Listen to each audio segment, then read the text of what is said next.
Hello everyone, I am Sleepy Shoreline, and I am here to help you today. I know you use this video to fall asleep, so before that, like the video and subscribe to the channel. Also, where are you from and what time are you watching? Now get comfortable and relax. My friends and I grew up in Oss, in a pretty run-of-the-mill suburban area. Our circle of friends was large back in the day, but the 4 core members in our little unit were myself and my 3 best friends, Johnny, Kev, and Seth. We were 16 years old at the time, and having a movie night at Seth's house. His parents had gone off to Perth for the weekend, and we had the whole place to ourselves. Well, not just us. Seth was looking after his German Shepherd, a big old dog called Bonzo. When we had all arrived, our first move was obvious. Help ourselves to Seth's dad's stand stock of booze. We spent the next few hours playing video games, roasting each other, and fawning over Margot Robbie in The Wolf of Wall Street. We got about halfway through the movie when there was an unexpected knock on the door. Seth looked confused. He wasn't expecting any more visitors. At his request, I got up and went to the door with him. Maybe we've been making too much noise, and his neighbors were coming over to complain. No. Standing there on the porch was a Domino's pizza delivery man. He's holding a large pizza box in his hands. Hey, large pepperoni? Paid for online? What the hell? We hadn't even thought about ordering a pie. Well, as we all know, 16-year-olds and pizzas are natural allies, so we happily took it off his hands. I mean, prepaid. It was like a gift from the gods themselves. Who were we to say no? Yeah man, that's ours, Seth says. He gives him a couple of bucks for his troubles. You boys have a good night, the guy says, and heads back to his vehicle. We bring the pizza into the living room and tell the other 2 how we just lucked out. A massive pizza for just the cost of a tip. Damn, I couldn't even remember the last time I had one of those bad boys. Well, Kev, Mr. Goody Two-Shoes as always, says that we shouldn't just eat somebody else's food. We were moral men after all. He says that the delivery driver couldn't have gotten far, and that there was still time to get him to come back. It was the right thing to do. Plus, if the store realized we'd stolen one of their pizzas, they may not deliver to Seth's house anymore. In the end, Kev managed to convince us. I guess we weren't assholes after all. The 4 of us left the pizza on the coffee table and went into the kitchen to call up the pizzeria. We got through to them and tell them that somebody else's pizza had been dropped off at our place and that the guy should come back and get it and take it to whichever hungry customer had ordered it. They asked for our address, and Seth tells them. Are you sure it's a Domino's pizza? Yeah, mate. It's got your logo on the box. We haven't had any orders from that part of town all day. None of our drivers have been around there. Are you sure it's not a Pizza Hut box or something? Dude, I know what your pizzas look like. The delivery guy had your uniform on and everything. Well, maybe it's from one of our other stores. We'll ask around and get back to you. We were all a little perplexed, mainly because we knew that no other Domino's stores delivered to our area. Figuring this was all just some dumb mix-up, we decided to give them 10 minutes to call us back. If they didn't, well, we just dug in. In the meantime, we fixed ourselves some snacks for the rest of the movie. We head back into the living room and are shocked by what we find. Bonzo the dog had stuffed his face into the box and eaten half of the bloody pizza. Some poor guy had just paid for Seth's dog to eat a sultan's feast. As funny as it all seemed, we were slightly annoyed that our good deed had gone unrewarded. I mean, if someone in the house was going to eat the pizza, we would have rather it being us. The store never bothered to call us back, so we forgot about the whole thing and just got back to watching the movie. It's not long afterwards that the dog started to become noticeably distressed. He starts whimpering and whining and clambers off to the kitchen. Must be the pizza, we thought. well, he could wait. It was his own fault, after all, and that juicy scene was coming up in the movie. You know which one I mean. In hindsight, we shouldn't have waited. 10 minutes later, we realized that Bonzo was really ill. Thinking he must have gorged himself to the point of near death, we Googled for an emergency vet in the area. We found one, and the four of us rushed him there as quickly as we could. Bonzo really wasn't at the point of death when we brought him in, but it wasn't for the reason we expected. The vet said that he was displaying unusual symptoms, convulsing and alike, so we ran a few more tests. What we found churned our stomachs. Traces of strychnine were found in Bonzo's system. It's a seriously dangerous poison used for killing birds and rodents. When ingested by humans, it causes your body to spasm, your eyes to protrude from your skulls, and your brain and other organs to shut down. It only takes about 30 minutes to kill you. We later found out that the cheese on the pizza had been laced with it. Seth's parents came home as soon as they found out, and we told the police everything we could remember about the guy who gave the pizza to us. Sadly, nothing ever came of it in the end. There were no other reports of anyone receiving a poisoned pizza, and it seems like the guy never tried to pull this trick again. And this was just a one-off attack of opportunity. It makes me wonder, did the guy specifically target us, thinking that some dumb kids would just selfishly eat a pizza someone else ordered? If so, does that mean he'd been watching us? How else would he have known that Seth's parents weren't in? Could he have been someone they knew? The mind boggles. I'm happy to report that Bonzo did indeed survive the ordeal. If only just we had arrived at the vet's 5 minutes later, it's unlikely he would have pulled through. The thought that somebody might target others for no apparent reason terrifies me. If anyone brings food to your door that you didn't order, do the right thing and check with the company it's from. It just might save your life. When I was 20 years old, so 6 years ago, I worked as a delivery girl for a pretty popular pizzeria in my area. Initially, I worked the late morning to mid-afternoon shift, but when the guy who delivered for the night shift ended up getting fired for losing his license, I was placed on the night shift. I really didn't want that shift, because you never know if people who order late at night actually want a pizza, or if they have other intentions in mind. Unfortunately, my boss was an arsehole, and essentially told me that if I wasn't willing to take the night shift, I was fired.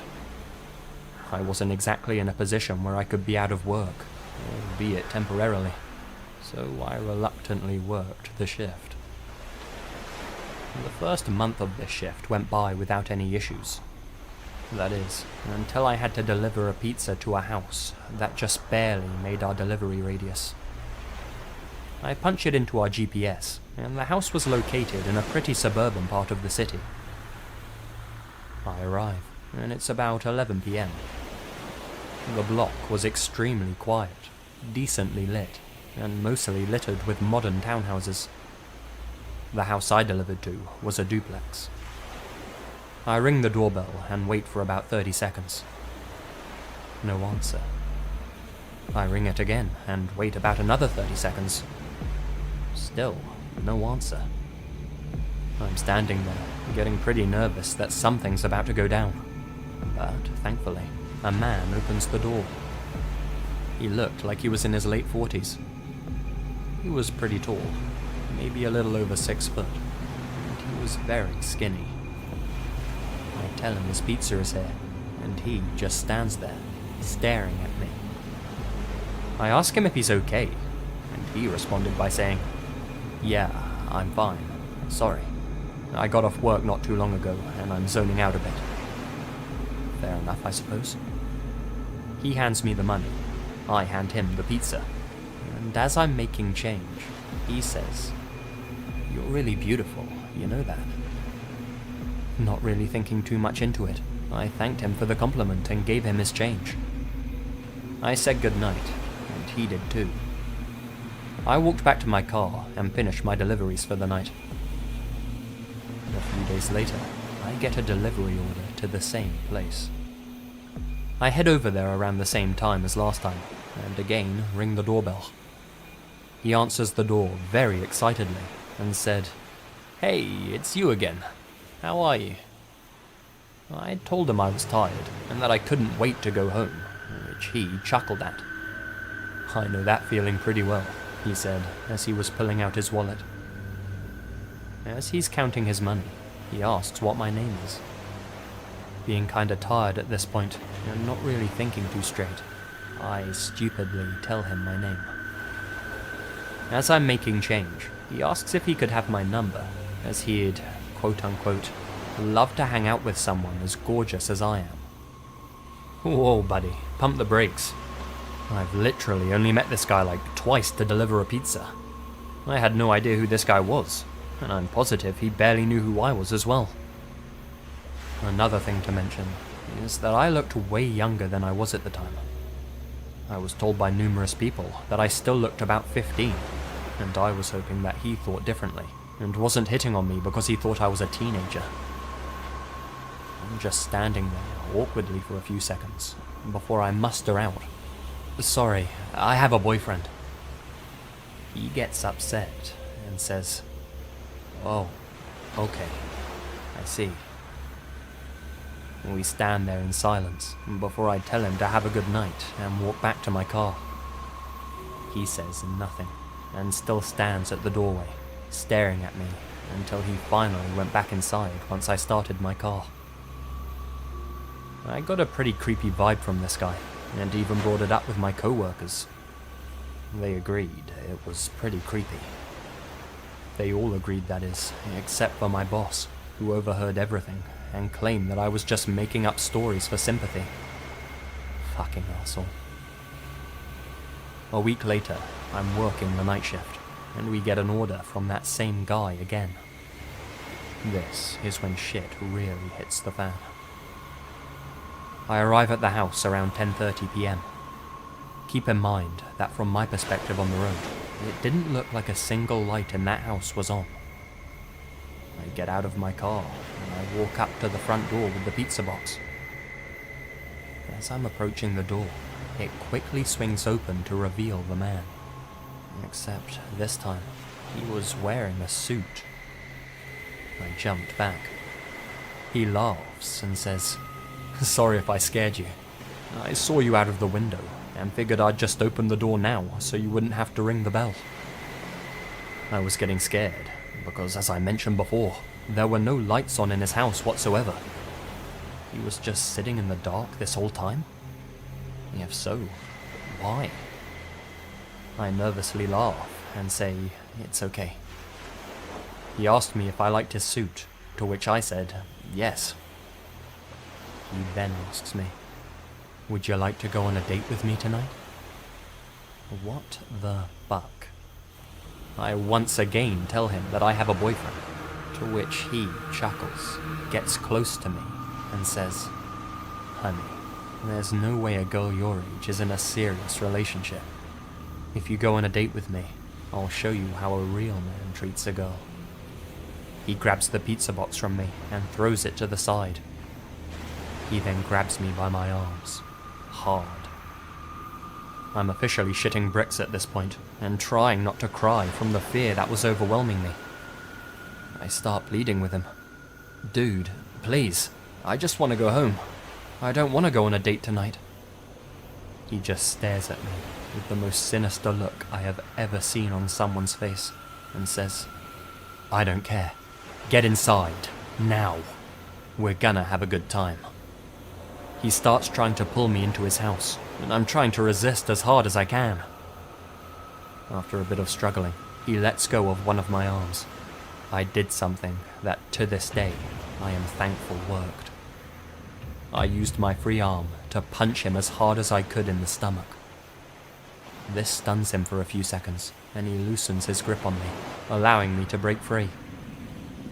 I quickly run to my car, and as I get in, he runs at me. I grab a half-empty bottle of soda I had in the cup holder and throw it.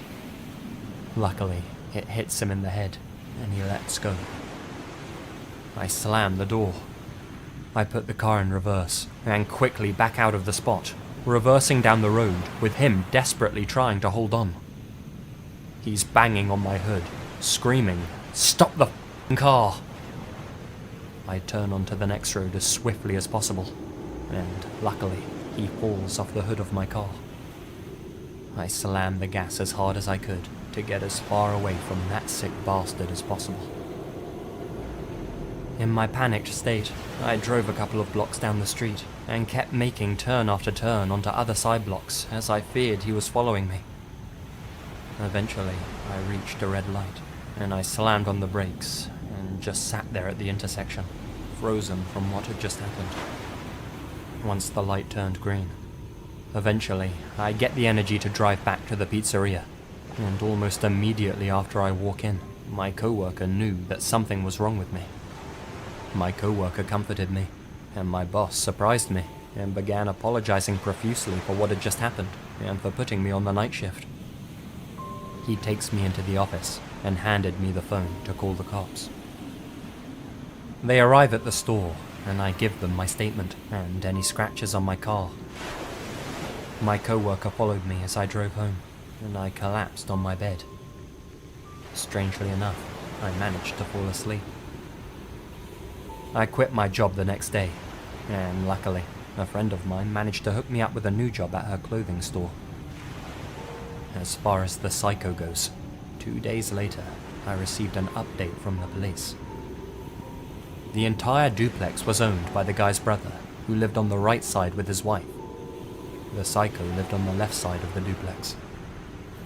I learned that he had been in and out of jail constantly, at first for robberies and assaults, but later on, he had been released from jail for about 5 months before this encounter. When the cops arrived at the house, he was long gone, and his family had no idea where he had run off to. The police insisted that they would find him. Indeed, they did. Apparently, the guy had fled to a nearby city and attempted to kidnap a teenager walking alone late at night on the street. Luckily, somebody happened to be looking out their window at the right time. They called the cops, and the police caught him trying to force her into his car. I thanked the officers for everything they had done and for informing me, and I walked out of the station. I walked down the street and light up a cigarette, taking in everything I had just been told. I felt relieved that he couldn't hurt anyone anymore. I was relieved that I would never have to encounter him again and reliving what had happened that night.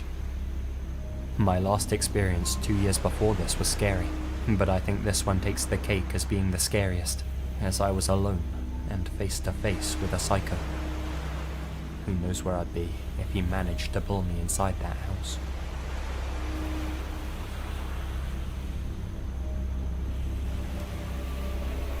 I was 18 or 19 years old when this happened, still living with my parents in Billings, Montana. We were hosting a foreign exchange student, Faye, a girl from China who was the same age as me. Her English was pretty good, so we became friends. Now, I'm a guy, but there was nothing going on between us. She was more like a little sister figure to me, seeing how she lived at my house and all. Anyway, the two of us snuck out one night to go to this party. We got home late, around 1 AM I think, and we both quietly walked up the stairs and tried not to wake my parents. Faye silently crept into her bedroom down the hallway, and I went inside mine and hopped into bed. I was so tired that I drifted off to sleep within minutes. I don't know what time it was, but I was awoken in the middle of the night by the sound of creaking in my bedroom. I woke up groggy, with my eyes tired from sleep, and scanned the room around me. The sound was coming from my closet door, which was slowly creeping open. There, emerging from my closet, was the dark outline of a human with a weird-shaped head. Now, I suffer from sleep paralysis from time to time, which means I often wake up with audio-visual hallucinations in the middle of the night. I quickly rationalized that the figure in my room wasn't real, and that the closet hadn't really opened. I was just in that place that's neither dream or reality. Even though I've had these experiences a lot of times in the past, it was still creepy to see the dark silhouette of a person looming out of my closet. I kept my eyes on the spectre as it slowly tiptoed to the end of my bed. It stopped, facing towards me, and began swaying from side to side. I closed my eyes, desperate to fall back to sleep and get rid of this nightmare creature at the foot of my bed. As I did, I heard its fake footsteps slowly backing out of my room towards the hall. Good. It would disappear soon, I thought. Then, I heard the sound of my bedroom door carefully being closed. What the? Something wasn't right about this hallucination. It wasn't like all the others. Every time, the figure would just dissolve and fade away as reality took over, but this one legitimately just exited my room. Now, sure that I was fully awake, I decided to get up out of bed. I walked towards my closed bedroom door and quietly opened it. There, standing in the hallway, opening the door to Faye's room, was the same dark figure. It wasn't a hallucination after all. It was a man, a stranger in our house, creeping into my friend's bedroom. I let out a loud, "Hey!" which of course startled the guy. He dropped something on the floor. In the dark, I couldn't make out what it was. I hit the hallway light switch on my left. The hall lit up. I could see him clearly now. His head wasn't weirdly shaped at all. He was wearing a mask, holding some sort of small club in his hand. On the floor by his feet was a small length of rope. From inside her room, I heard Faye let out a terrified scream. She must have woken up during the commotion. The masked man darted down our staircase. In all honesty, I had no idea how to react. I just stood there like a rabbit in headlights, totally shocked that this wasn't sleep paralysis after all. My father came storming out of my parents' bedroom at the far end of the hall. I screamed that a man was just in my room and that he was about to go into Faye's. He rushed back into his bedroom, came out with his firearm, and made his way down the stairs after the guy. We heard the roar of a car engine outside. The intruder had parked his ride somewhere near our house. I heard no shots, no shouting. My dad didn't make it outside fast enough to catch the guy or spot his plates. To this day, we still have no idea who he was, if he lived near to us, why he targeted us, nothing. The only time the house was empty that day was around 2 p.m, meaning this guy either snuck inside while we were at the party and my parents were sleeping, or he'd been hiding inside our house for around 12 hours, biding his time. From what the cops think, he came to get Faye, to knock her out with the club and tie her up, take her out to his car and drive off. Thing is, when he broke in, he hid in the closet in the wrong room. He stood at the end of my bed, trying to work out if I was Faye in the dark, probably thinking if he should bludgeon me or not. I have no idea what motivated the guy. Infatuation? Hatred? Who knows? But the fact that he brought rope and a cudgel with him, and hid silently inside our house for what must have been hours, leads me to think his intentions were pure evil. Faye moved back to China soon after that. I miss her, but I can't say that I blame her for leaving. I mean, wouldn't you?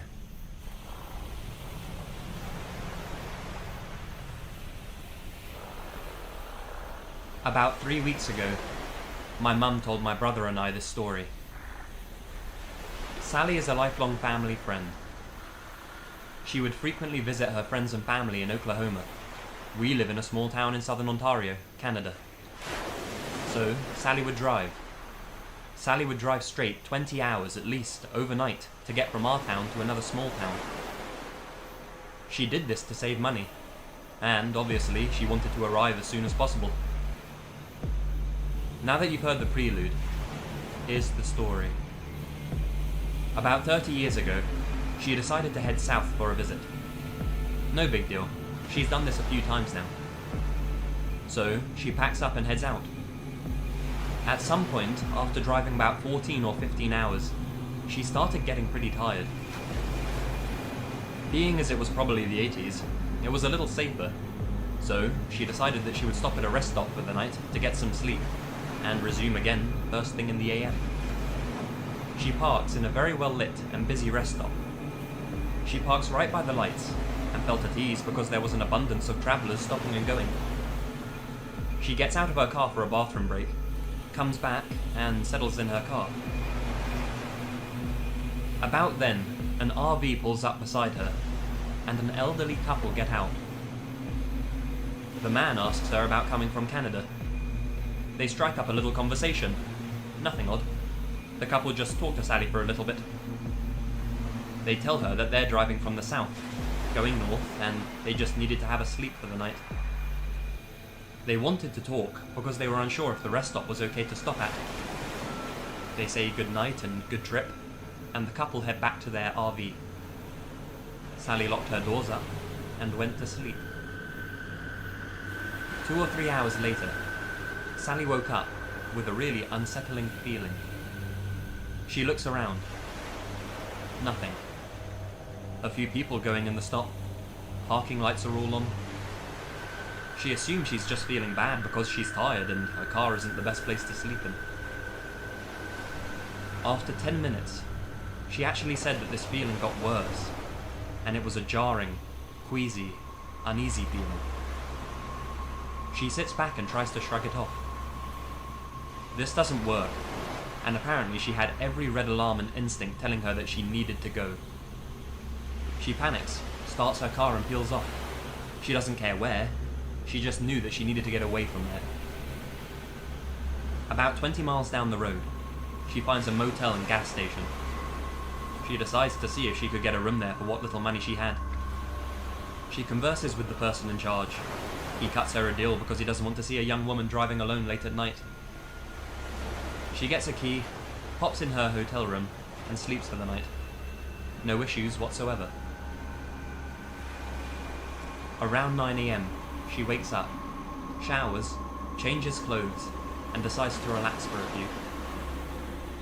She turns on the TV, and what she said was on it actually gave me chills. There was a breaking news story about an elderly couple who had been killed in the middle of the night. The news shows the RV that Sally was parked next to in the exact same spot at the exact same stop. She even sees the fast food drink cup that she dropped by accident that rolled under her car. Sometime during the night, a man broke into their RV and killed them, and then simply left. Presumably this all happened right before Sally had left. The man was never caught, and Sally, since then, stopped at hotels for the night and avoided rest stops. JF lives in a small area of Texas called Del Valle, where there is little more than gas stations, schools, houses, and cows. She usually considered this place rather boring, but one night a few days before Halloween would change all that for her. On this night, JF was driving her boyfriend to his house at about 8:30 p.m. Being a person who says she can almost always sense immediate danger or evil, JF's heart began to beat rapidly. For some unknown reason, chills ran down her spine, and she began to perspire, even though she had the car's AC on full blast. I was getting an eerie feeling that something evil was up ahead, she says. We are all familiar with how an animal's eyes glow in a creepy way when a light is shone into them. Up the hill, about 2 minutes from my house, a black dog walked right in front of my car, JF says. She thought it was peculiar that the animal was just casually walking across the road without any apparent fear of getting hit by her car. I hit the brakes and managed to stop about 5 feet from the dog, she remembers. It just stood there, and stared at me. I turned on my high beams, and when I saw its eyes, they turned a golden, reddish tint. It stood there for about a minute, then walked away. I hit the gas and sped off, terrified. But when I looked back, the dog was nowhere in sight. JF proceeded home, but could not shake the weird feeling of dread that overcame her before and during her encounter with that black dog. Was it a harbinger of something more terrifying? JF believes it was a catalyst for a very disturbing dream a few nights later. I dreamed that I was in my room listening to music when it all of a sudden stopped, she recalls vividly. I looked at my iPod and it was still playing, but there was no sound. I looked at my door and there was a man in a black trench coat staring at me. It wasn't the fact that there was a man in my room that freaked me out. It was his face. It was red with black cracks all over, and he had horns. His eyes were a deep gold with no pupil, and he had long fangs coming out of his mouth. I just sat there staring at him. Then he said, "It's time." And that's when I noticed a watch in his left hand. When he spoke, his breath came out as smoke and reeked of burning, spoiled meat. He made a grab for my neck, and that's when I woke up. The first smell that came to me was burning, spoiled meat.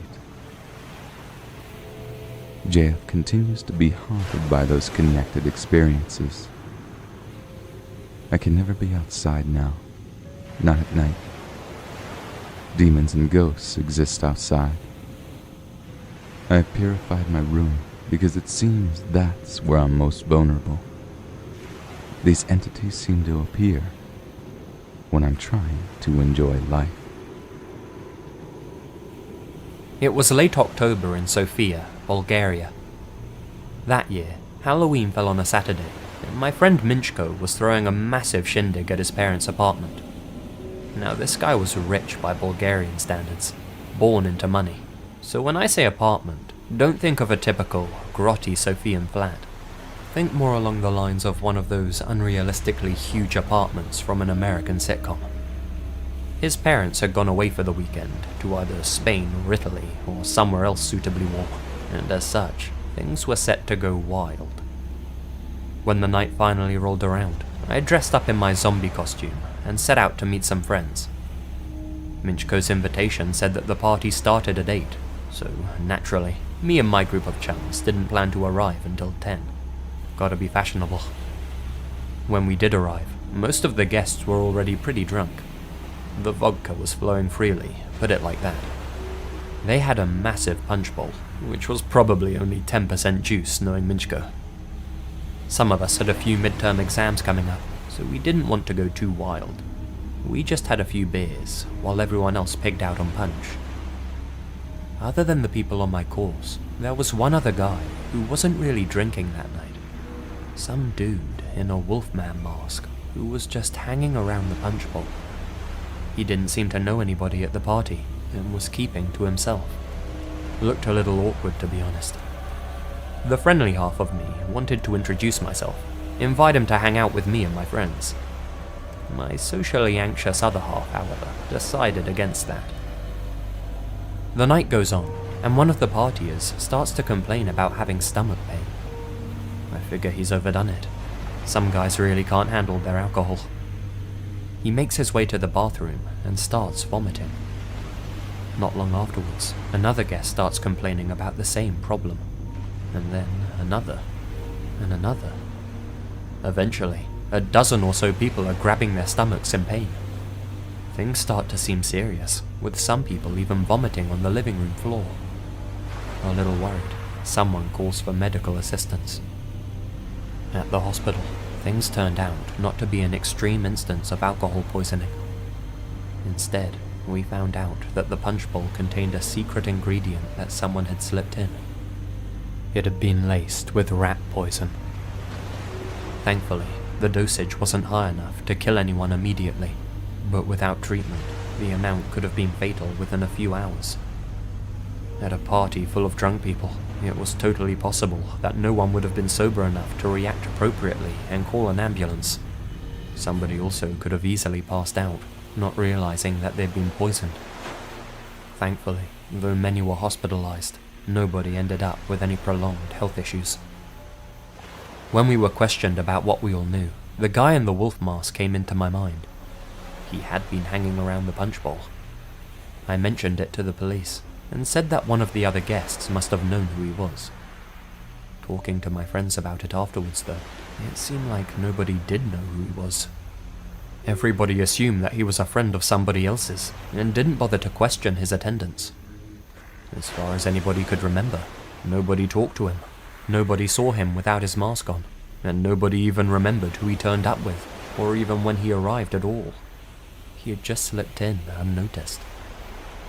To begin with, the police investigation turned up very little. It seemed as though it was just a one-off incident, some guy wanting to cause harm to a lot of people at once. But people like that rarely try this sort of thing only once. Almost 1 year later to the day, on the next Halloween weekend, the exact same thing happened at a party in a different part of town. This time, the amount of poison used was increased. 3 people almost lost their lives that night, and 10 were hospitalized. This time, however, the perpetrator was tackled by another partygoer who realized what he was up to. Under questioning, the police realized that the guy in the wolf mask was obviously a little disturbed in the head. He cited an event known as the Jonestown Massacre as his inspiration behind his actions.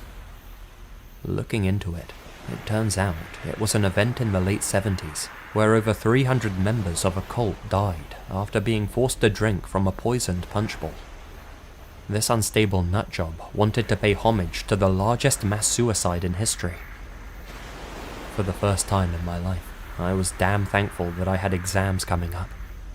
I'm known for going a little bit wild at parties, and for trying to drink everyone under the table. Who's to say I wouldn't have chugged more poison punch than my body could have handled? Whenever Minchko hosts a Halloween party now, he always checks under everyone's mask at the door, just to make sure they're on the guest list.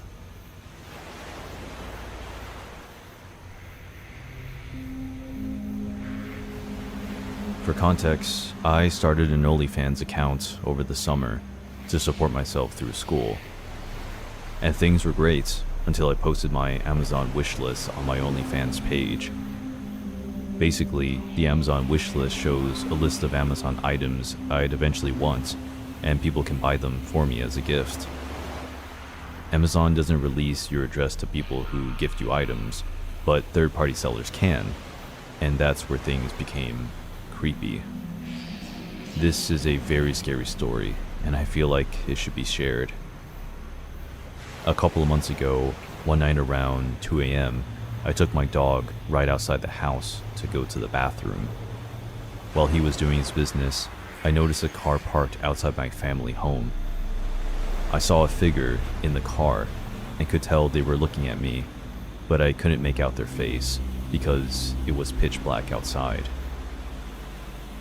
Feeling a bit uneasy, I packed my dog to take him back inside, and as I started to move to go back inside, the car parked in my driveway.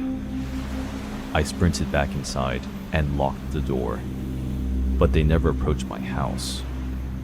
Weird. The next morning, I went outside to check the mail. There was an envelope addressed to my OnlyFans name with $20 inside of it. That's it. No notes, just $20. I was still currently at home with my parents who had no idea about my OnlyFans account, so I didn't mention it to them. A week later, I moved to my college town to get ready to start school.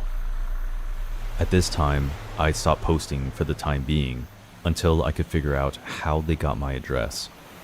I've watched enough crime shows to know there's a possibility I could be in danger. For reference, I live in a duplex with a gated parking lot. So one morning, I was planning on vlogging my trip to Target because I was planning on starting a YouTube channel in the near future because OnlyFans felt unsafe. Since I got started on the vlogs, I kept my camera in my car. So I left for Target, and when I got to my car, I realized it had been ransacked and my vlogging camera was missing. I know, it's my fault for leaving it in my car, but I was using it the night before, and since I live in a gated area, I didn't think I'd be at risk of getting robbed in my car. It wasn't in plain sight either. I had hidden it in my glove box. I used that camera to film my content, and the SD card that was in there had all of my unreleased photos and video footage if I ever decided to make a channel. From that, I knew they stole my camera just for the SD card. Luckily, there are security cameras all around college campus, so a couple of days, I was able to watch the video recordings of exactly what happened that night. On the recordings, it was around 1 p.m., and I witnessed this man break into my car and find the camera. And he didn't touch any of the 7 cars on the lot, so I guess he knew which car was mine, which suggests he had probably been stalking me for a while. After he got the camera, he walks around the duplex until stopping near my window.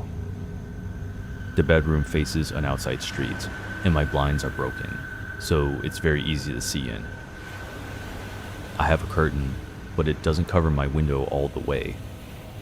This person moved towards my bedroom window and stood there to watch me sleep. We sped up the footage ×4 and see him standing there for 2 hours. I have no idea why this person didn't try to break in, but thank God he didn't. I suddenly felt super paranoid and wanted to investigate this further. Since I knew the serial number of my camera, the police were able to find it. Apparently, the camera was sold to a pawn shop, but my SD card was missing. I believe the police are still trying to track this person down, but I broke my lease and moved to a new place, so hopefully that will keep me safe.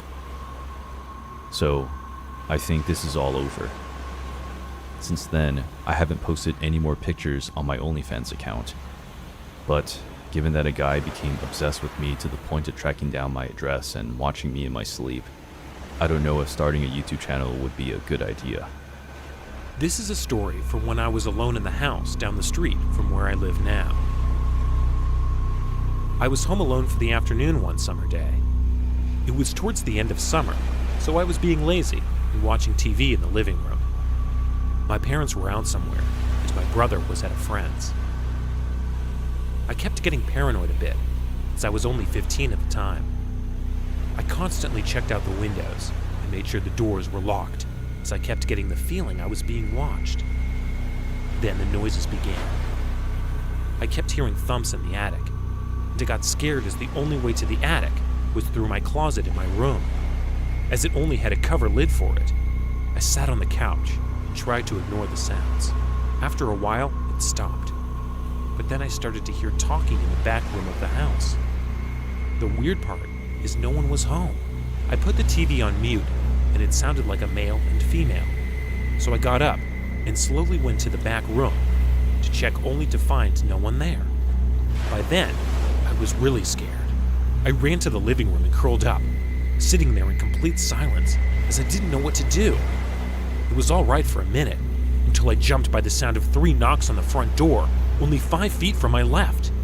I reluctantly went to check through the peephole to find no one at the door or down the street. I immediately called my parents after that, and they arrived an hour later. It was late at night in the same old house. Me and my brother were alone for the night when my parents went to eat. During the night, everything went as normal, but then I noticed things moving on their own. The washer would have its lid open right after I closed it. The keys would move and clothes would go missing. The scariest thing happened that night as I was going to bed. I looked outside my doorway to see a figure that appeared to be a shadow person standing there.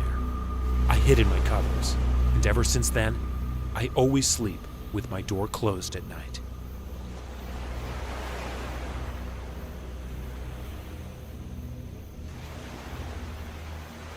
My story takes place in November 2004. I remember that specifically because George W. Bush had just won his second term as the US president that year. I was only around 9 years old at the time. I'm 25 now, yet this memory has always stayed vividly at the forefront of my mind. I can remember it like it was yesterday, and it still makes me so uneasy to think about. I've never spoken about it to anyone until now. It was a regular school day for me. It was the Friday before Thanksgiving break, and our school had given us a whole week off for it. I was particularly excited for that weekend because my parents were allowing my best friend to stay over for the whole time.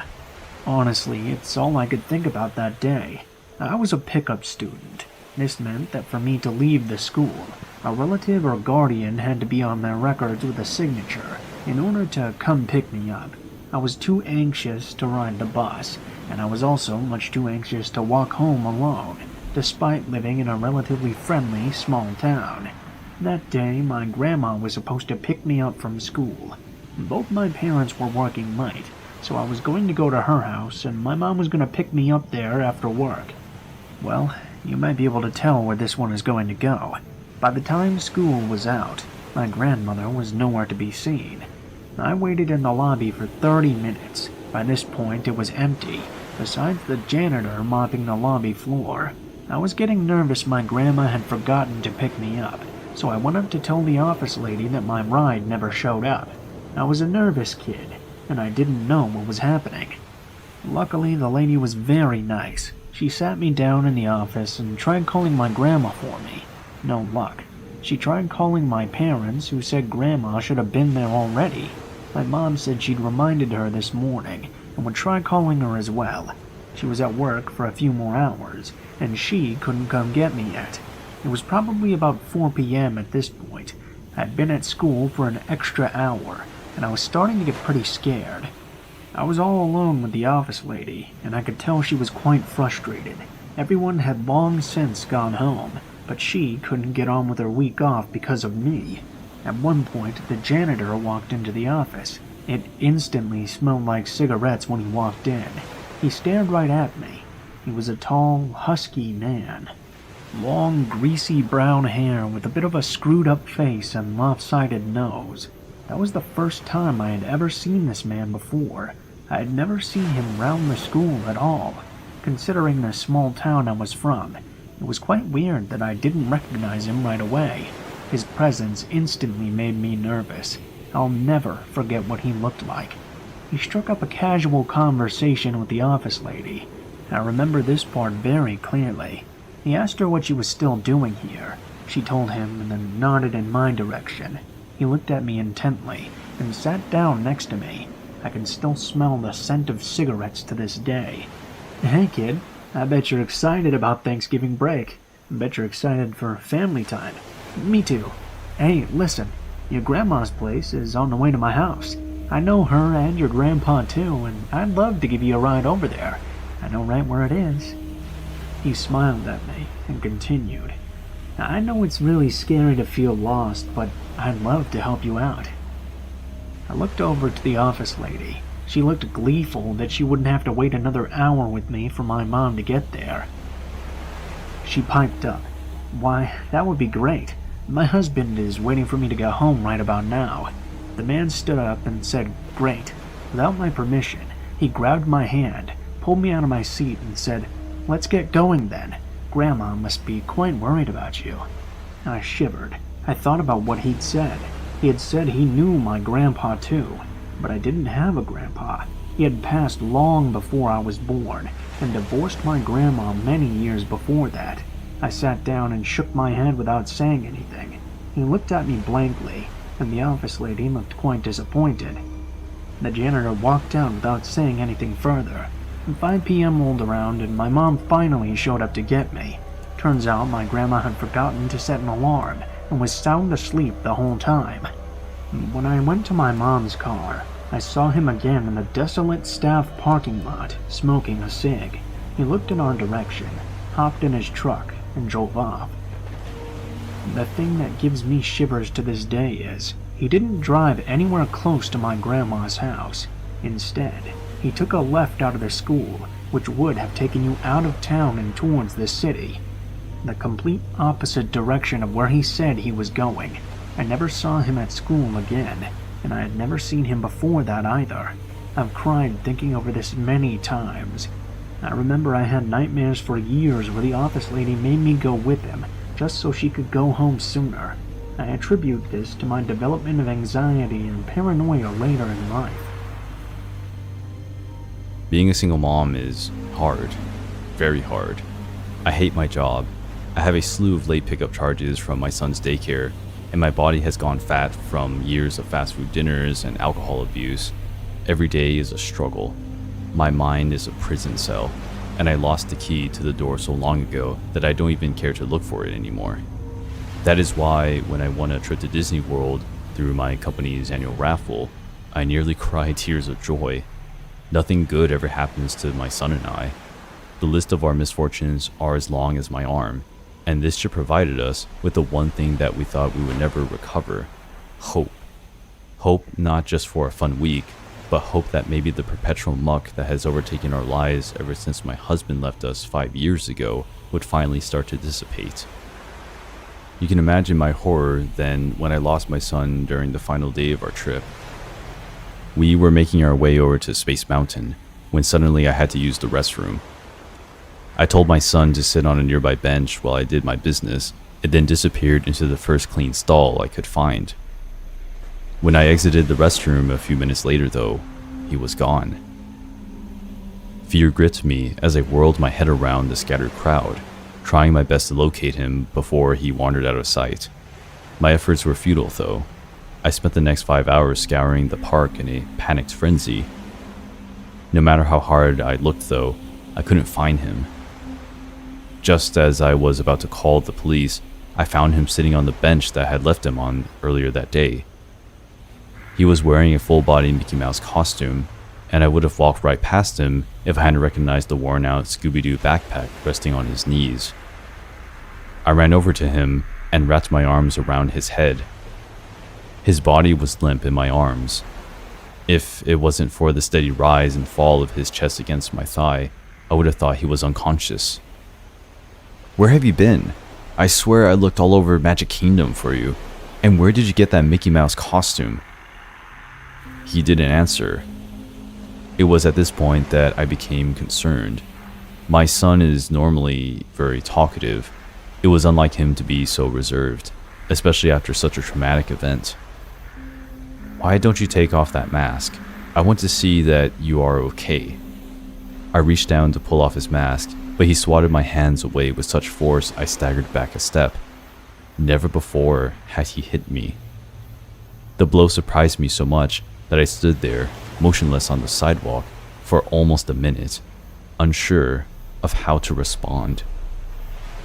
Eventually, though, I regained my wits and sat down on the bench next to him. "I know you are scared," I said, "but everything is all right now. We're together again. You're safe." Once again, no answer. "Why aren't you talking to me? Are you hurt?" No answer. I tried for several more minutes to get him to respond, but I might as well have been talking to a mannequin. All he would do was sit there unmoving on the bench, staring off into the distance through his mouse eyes. The only time he would move was to swat my hands away every time I tried to remove his mask. We sat on the bench for over an hour before I grabbed his hand and led him back to our hotel room. Luckily, he didn't resist as I maneuvered him through a crowd. To my surprise, he followed me with dog-like docility and even allowed me to tuck him into bed that night, Mickey Mouse costume and all. I debated that night whether to contact the park authorities about his disappearance and stolen suit, but decided against it. My gut was telling me that I should, but I was just too exhausted to prolong the matter. He seemed relatively unharmed for one thing, and we had to get to the airport by 6 the next morning. Calling the authorities would potentially extend our stay, and I couldn't afford to buy another pair of plane tickets. So I kept the matter to myself, and drifted off into a light sleep the moment my head hit the pillow. We arrived home around sunset the next afternoon. My son still wasn't talking and continued to swat my hands away every time I tried to remove his costume. At this point, my concern skyrocketed. Not only was his behavior so bizarre, but he hadn't eaten or drank anything in over a day. Unless he was sneaking food and water while I wasn't looking, he had to be on the brink of dehydration. I decided to take him to the doctor early that next morning. Something terrible had obviously happened to him while he was missing, and I felt like a failure mother for waiting so long to get him help. When we arrived at the doctor's office, he threw such a fit that the nurses had to restrain him. No matter how hard they tried to remove his mask though, he always found a way to counter their efforts. It was as if that thing was plastered onto his head. Eventually, the doctor became so concerned that he decided to do an X-ray. He told me that it was the quickest way to assess his health through the costume, and that they would devise a plan while the X-ray processed to remove his mask. I thanked him for his help and then watched as they escorted my son into another room. The doctor returned a few minutes later. His face was so pale, I feared that he might pass out. "We finished the X-ray," he said, voice shaky. "Thank goodness," I said. "Is he all right?" The doctor stared at me for almost a minute without responding, hands shaking. "Is something wrong?" His head and spinal cord are the only parts of him underneath the costume. The rest of his body is missing.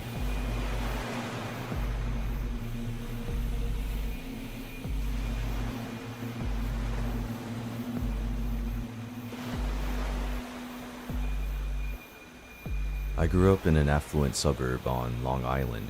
My parents always took care of me, and I was lucky to lead such a great life, starting early. Nothing ever extremely terrible happened to us as a family. No sudden deaths, no money problems, and my sister and I usually got everything that we wanted. I was a lucky kid to say the least. One day, the family took a day trip out to IKEA. I must have been about 8 or 9. I forget what we were buying, but I remember it was large and it required some assembly. One of those items that you purchased and had to pick up the box in a different area of the store. My sister and my mother went to get the car, while my father and myself went to pick up the large item from the back. It was a particularly busy day. There were a lot of people, and workers seemed overwhelmed. My dad and I awaited our turn for our number to be called on a couch located in the back of the room. There were TVs to watch. I think one of them had Nickelodeon on, so I didn't mind the wait. Finally, our number was called, and my dad told me to wait on the couch while he picked up the box and brought it back over. Something happened as soon as he got to the counter, because he ended up waiting longer than he thought he should. As my dad left for the counter, I noticed 2 Hispanic men standing off to the side, just staring at me. As soon as they saw me looking at them, one came over. He was nervous, kept checking back to his friend for approval. Finally, he reached me and asked in a shaky voice, "Is anyone sitting here?" I simply replied, "My dad, but he's up at the counter now," and the man sat down. I was a tall child, maybe 5'6" by the time I was in 6th grade. The legs of my pants never fit. They were always too short. My sister and I had this thing about collecting funny socks, so we all had different kinds with all different patterns. Each time we went shopping, we would beg our mom for a new pair or two to add to the collection. They would stick out of the bottoms of our pants for the world to see. I distinctly remember sitting as far away from the man as I physically could on the couch, jammed up against the arm. I was focusing so hard on the TV and trying to ignore him. He finally piped up. "I really like those socks. Where did you get them?" He spotted my socks. I remember they said, "I love cats," with the picture of a cat on them. "From Kohl's," I replied. trying with all my might not to have a conversation with this man. He inched closer on the couch, trying to put his arms around me. "Why don't you come with me and my friend? We have fun toys for you to play with." I froze. I turned towards him. He had this nervous smile. I looked for my dad, still standing at the corner, waiting for the desk or whatever we bought that day. I knew that everything about this was wrong. I immediately jumped up and ran to my dad, pulling at his hand to let him know that I was next to him. This all happened in a matter of minutes, and to this day, it is still as traumatizing as it was 12 years ago. I burned the socks, and haven't set foot in an IKEA since. All I could think about is what would have happened to me that day. I'm glad 8-year-old me had the sense not to go with the creep. Hey, so this event happened to me around last summer. It was probably the scariest story in my life, and I wanted to share it so that hopefully someone can learn from it. Something I've realized growing up, year by year, is that this world can be an amazing place, but it's also filled with some super sick people, and unfortunately, I've seen that side of our world firsthand. I'm a very social person, and I always love the opportunity to hang out with friends whenever possible. I'm also the type of person who's always looking for the next big thing.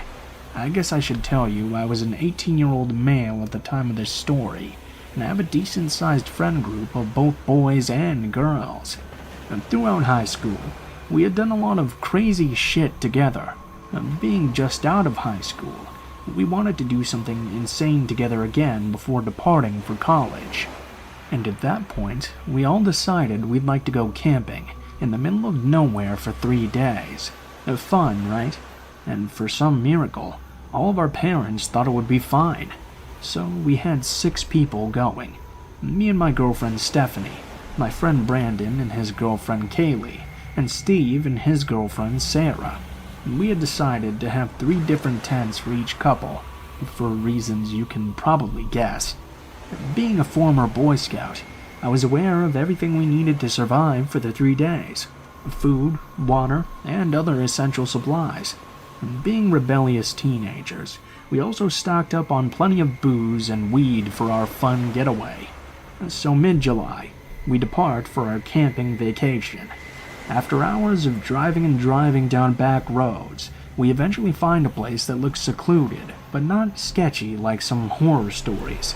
There were houses nearby, but not too close. Again, we weren't looking for some sketchy woods to camp out in. But unfortunately, this area had no cell phone service.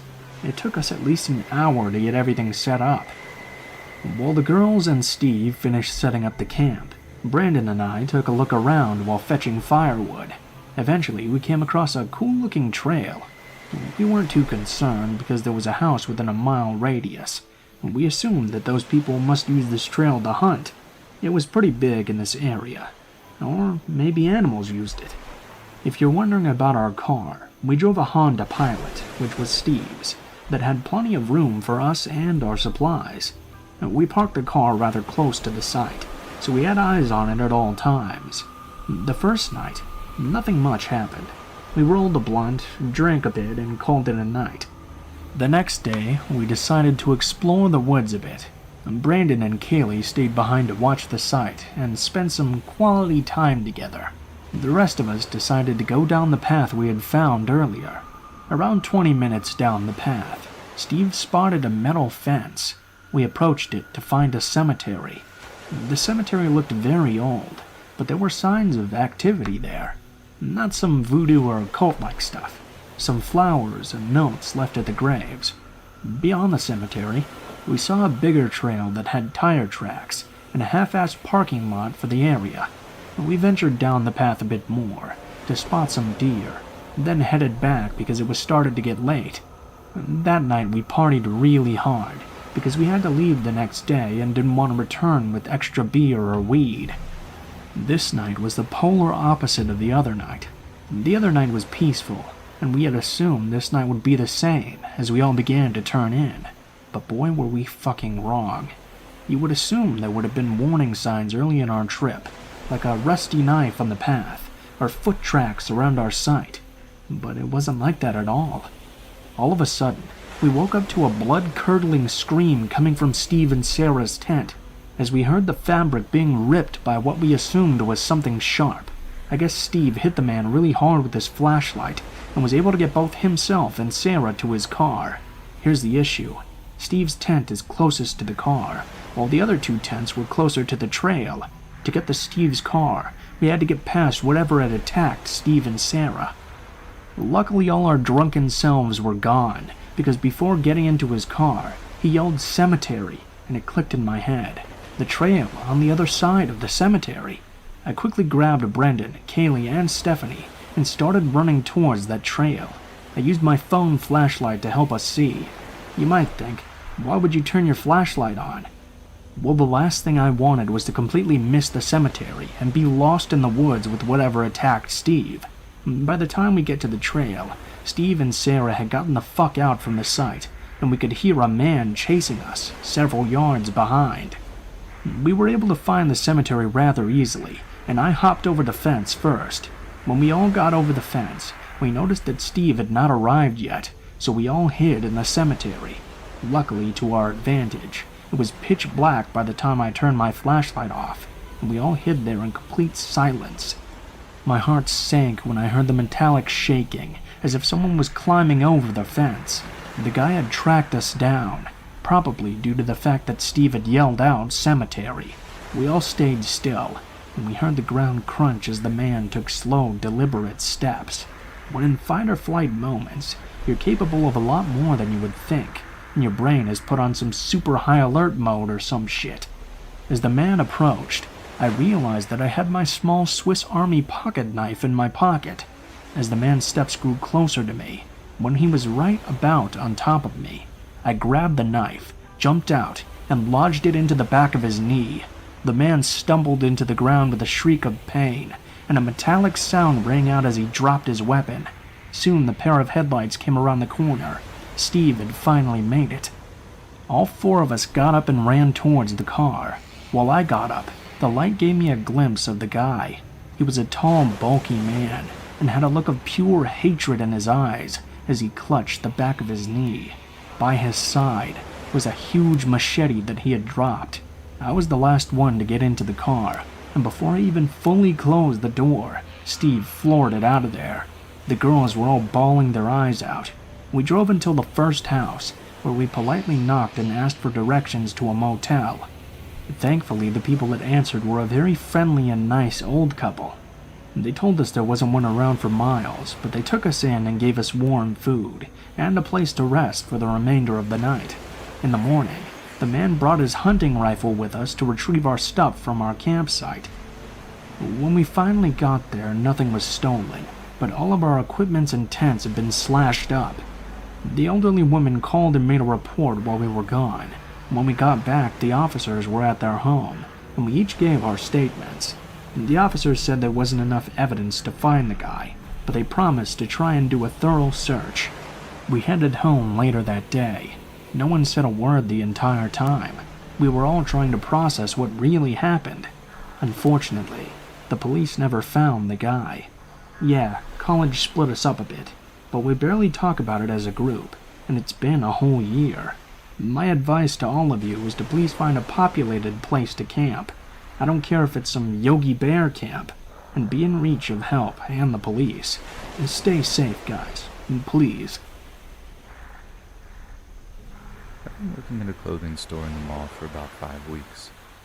I was your typical high school graduate who wasn't sure if they wanted to go to college or not. I was just kind of working because I didn't really have anything else to do. A little background on me. I'm a pretty large guy. I'm 6 feet tall and I'm not some kind of gym freak, but I do consider myself more fit than most. I probably work out 3 or 4 times a week, and this has honestly been really cool, kind of being seen as the tough guy, I suppose. The day this happened, there were a lot more people than usual. I remember there being customers everywhere, and it just felt like there was no ending the day. I remember me and my coworkers rushing around and having this feeling of, wow, we don't have enough staff for this. It eventually slowed down as the day came to an end, and it was always nice because you kind of get a cool down. That is, if you work the entire day like I do. This happened during that slow. When it was somewhere between the late afternoon and night, it probably had to have been about 6 or 7, the sun was still out, seeing as it was still summertime. A man, who was even taller than I was, walked into the store, and from the second he stepped foot on the premises, I knew that he had bad intentions. His body language was sending out a lot of freaky signals, and I started getting ready for some kind of confrontation. As much as I hated these kind of things, I knew that everyone was going to look at me to save the day, considering most of my other coworkers were female, and the only other guy was kind of small. The ominous man that had walked into the store was wearing a black sweatshirt and a dark pair of jeans. I at least remember that much. He walked over one of the clothing racks and literally threw it to the floor. Everyone in the store turned and looked at him, and he just kind of stood there for a second. I yelled and started walking over to him, and I saw him reach into his pocket. I'm not sure what kind of pistol he pulled out. I just remember him firing at me multiple times. I looked out and was only hit once in the arm, at least at first. I managed to get behind the register area to take cover. For some reason, he believed that he could fire through the counter, and so he tried, but the bullets started ricocheting. A couple of them hit some of the other coworkers, and they were all desperately trying to find cover, and one of them even ran away from the scene entirely. I knew this was going to be a bad situation because I remember having a conversation with one of the mall cops one time. They weren't allowed to carry guns, so if someone managed to get a gun inside of the mall and started opening fire, we were all going to have to wait for the actual police to show up. I knew the next 15 to 30 minutes was going to determine if I lived or not. I stayed behind the counter for as long as I could, but I heard him coming towards me, my heart pounding in my chest faster than I never felt it before. I was mortified, terrified that I was about to die. And for no good reason at that, some random guy with a gun decides to shoot up a clothing store in a mall. A few minutes have gone by and he hadn't fired another bullet. I wasn't sure if he had been reloading or if he ran out of bullets or maybe he was saving a few. I had no idea how many he had in a clip. I just remember the sound of footsteps running towards my direction. I knew he was coming my way and I wasn't sure what I was even capable of doing at that point. My fight or flight response kicked in, and I figured the best chance I had was waiting for him to get on this other side of the counter where he could see me, and then I was going to have to tackle him. I knew that wasn't the best option, but I'm not sure what the other options I had. For some reason, he jumped over the counter.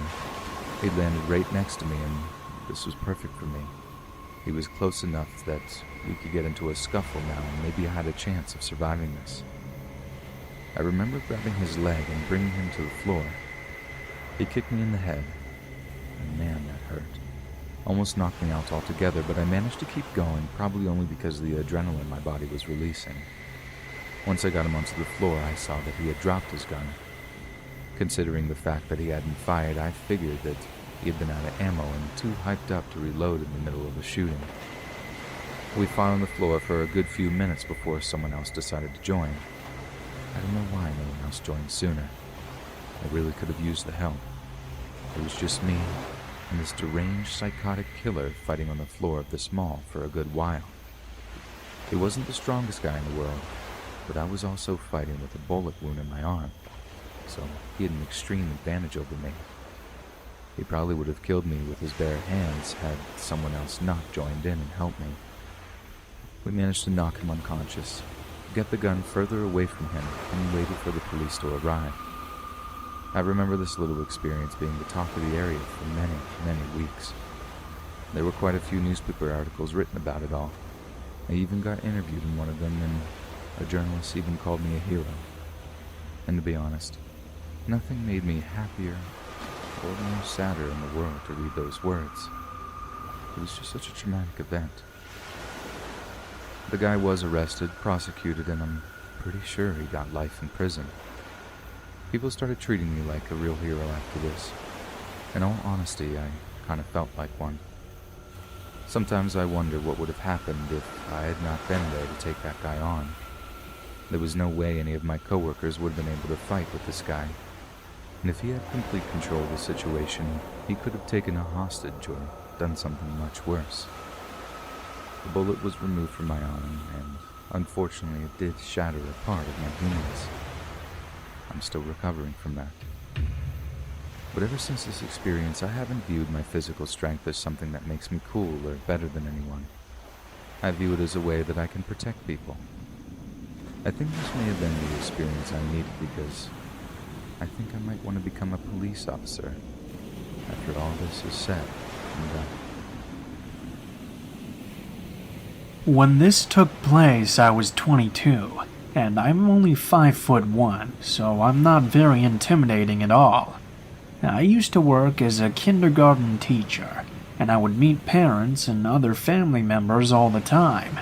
I've made extremely good relationships with all my students, and good impressions on their caretakers as well. One day, about a month late, we got a new transfer student from another school, all the way on the other side of town. Right off the bat, I immediately hated his dad. He was creepy, and would always look at me with that certain look. I brushed it off at first, because I've had male caretakers hit on me before, since I was single at the time. The child was just weird. He would bully kids in the weirdest of ways. He would tell the kids that he wanted to cut off their fingers and eat them like corn dogs. I had a conference with the dad and child after school. He didn't seem angry or uncomfortable like I would assume most parents to be. He had a small smile, as if he was trying to hide away how proud he was. He never took his eyes off my mouth. Honestly, it made me extremely uncomfortable. We finished the conference and agreed he would have no recess for a week. The months went by, and I had gotten a boyfriend. We were walking in an outdoor shopping mall on a date, when suddenly I felt someone watching us, like I felt eyes burning into the back of my head. We walked inside a furniture store. My boyfriend looked really uncomfortable. "There's a man that's been following us. Let's go," he whispered to me. I don't say anything, but he knew I agreed.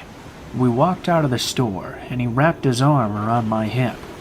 "Miss K," I heard from behind me. I turned, and it was the child and his dad. "We saw you walking, and we thought we'd come say hi." He smirked.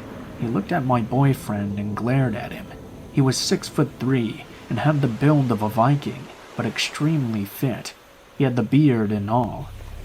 He could be considered extremely intimidating, but honestly, he's just one big teddy bear. Now, let's call him John. "This is John, my husband."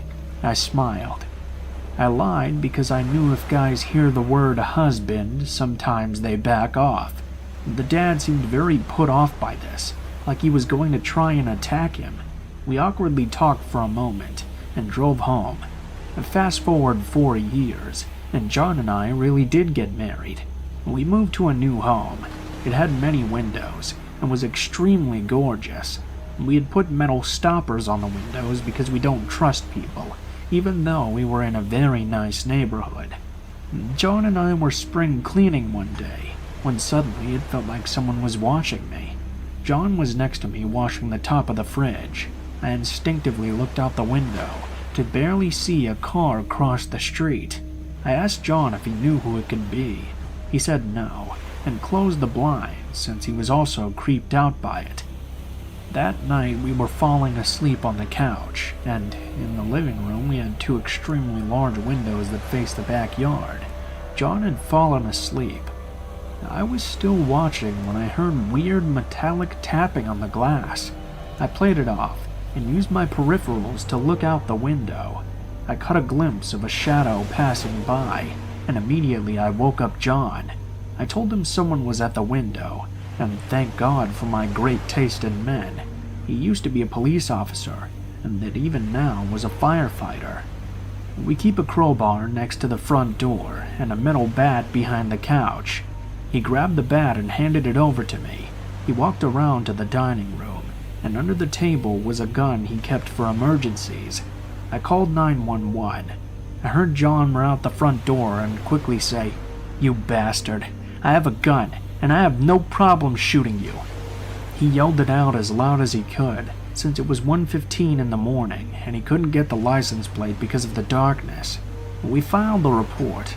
The cops who came knew John, and they said they would have someone patrol the house for a week or so. Now fast forward again to a month-ish later.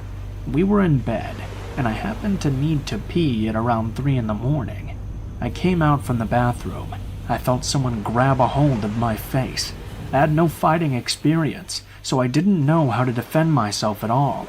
The bathroom door swings in, and there's a towel bar behind it when the door hits it. It's super loud.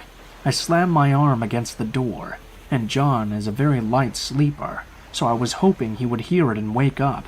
I felt really drowsy, and felt the person trying to drag me away. I woke up in the hospital later, and saw John in the chair next to me.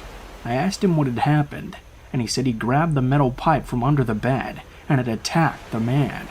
He managed to shatter his jaw, and broke both of his knees. When the man was unconscious, John turned on the lights to see it was the same dad from all those years ago. He called the police, and I found out that I'm apparently mildly allergic to chloroform, and to this day, we have no idea how he got into our house. The front and back doors have glass doors, so we locked the glass and the main doors before going to bed. We never open the windows farther than the guards, and there are screens on the windows as well. There was no sign of forced entry, and no fingerprints anywhere from the guy. Now I'm putting my doctorates to good use, and teaching university students. They're much more tolerable, and I feel safer since the university is a few blocks down from the fire station. And to that kid, I hope you grow out of the weird sadistic phase, and to the dad, I hope you rot in jail, and that we never meet again.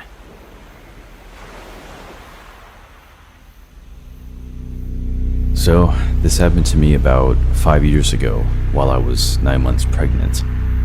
It was Christmas shopping at the mall with my then 7 and 15-year-old daughters one Saturday night in a very safe city with a very low crime rate. There was an Applebee's connected to the mall, and we ended our shopping pretty late, and the mall stores were starting to close. So I took my kids to the Applebee's for a late dinner.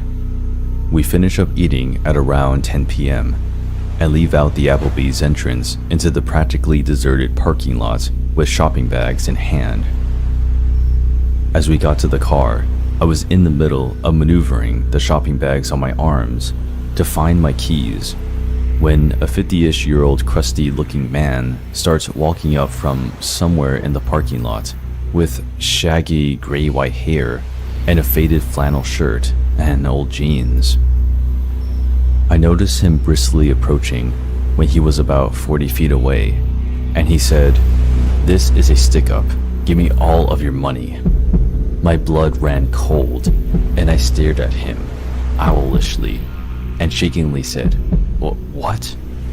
He then said he was just kidding, and came up and stood right next to my daughters, who were standing on the other side of the car, waiting for me to unlock the car to let them in. He starts making small talk with me and my girls. He's asking things like if they were good girls for Santa, how old they are, if we got all of our Christmas shopping done, what kind of things did we get, etc. He didn't seem drunk, high, slow, or mentally challenged at all. He was very coherent and seemed to have a sound mind. Mind you, I was a heavily pregnant woman, alone with my 2 daughters in a mostly deserted parking lot at 10 o'clock at night, who was being approached by a stranger who came and stood right next to my kids on the other side of the car, just shooting the breeze, talking to me and my kids with his hands in his pockets and occasionally looking over his shoulder.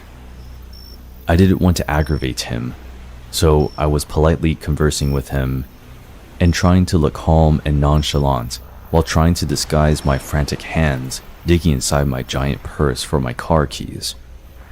This exchange went on for a couple of minutes while he periodically kept looking over his shoulder. I was silently panicking and trying to politely keep the situation from escalating by calmly and nonchalantly talking to him, while also trying in vain to find my damn car keys to get us out of there. I felt that at any moment he was gonna pull a knife or a gun, or rob me, and my kids were right next to him, away from their mother on the other side of the car. While still desperately digging for my keys, I tried to politely give him hints that the conversation was over. My polite attempts to get this guy to leave wasn't working, because he kept sidestepping my attempts and asking them what their favorite school subjects are, and how nice young ladies they were. Then I suddenly felt this sinking feeling of dread when I realized that I may have lost my keys in the mall, and that we were stuck outside with this strange man who kept looking over his shoulders and was showing no signs of walking away. And I was thinking that he was waiting for the perfect moment to pounce. Then he all of a sudden was all like, "Okay, it was nice talking with you. See you later," and walked off in the same direction as to which he came. It wasn't until then I found my car keys and unlocked the car and told my kids to get in fast. And I got in too and locked the doors and started the car and drove the hell out of there. My 15-year-old lightheartedly and jokingly said, "Okay, that was weird," and laughed. I was overwhelmed with relief, and then I was confused over what just happened. But being that nothing bad happened, I brushed it off and joked about it too. When we got home, my husband greeted us and asked us how shopping went, and I said it went well. And my 15-year-old told him what had happened in the parking lot and how weird it was, and was kind of joking about it. I started joking about it too, saying how I was mentally having a panic attack while trying to look calm, and I started making fun of myself by telling my husband how I was attempting to inconspicuously rummage through my purse to find my car keys. My husband went completely white, and I acknowledged his horrified look of alarm, and I assured him that, albeit creepy, the guy was just talking and eventually left on his own. Now, my father-in-law is a retired sheriff's deputy, and my husband went through police academy training after graduating high school. What my husband told me completely rattled me to the bone. My husband told me that he was 100% sure that the reason why the guy was hanging around and chit-chatting was because he was waiting for me to unlock my car.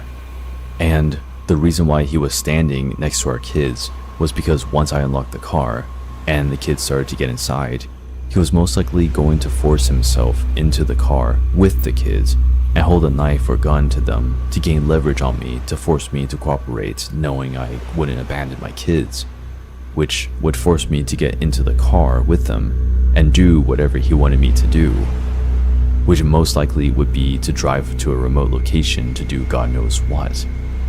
And being that he wasn't wearing a mask suggests that his intentions were also to leave no witnesses to identify him. I'm 20 years old, and I work at my town's local IKEA in Texas. Since I went to school during daytime, my boss put me on an overnight shift after the store closed at 11 p.m. This means I was working from 11 to roughly about 1 a.m. I was basically a janitor, going around the store, mopping the floor, and cleaning and tidying whatever people used to touch or sit around in the furniture. Given that IKEA was a supercenter, there would still be a number of employees working during after hours, but for some reason, that night, I was one of only 2 other people going around the store to clean. It was around midnight, and I was dusting off some of the shelves in one of the concept living rooms when I heard someone's footsteps echoing in the distance behind me.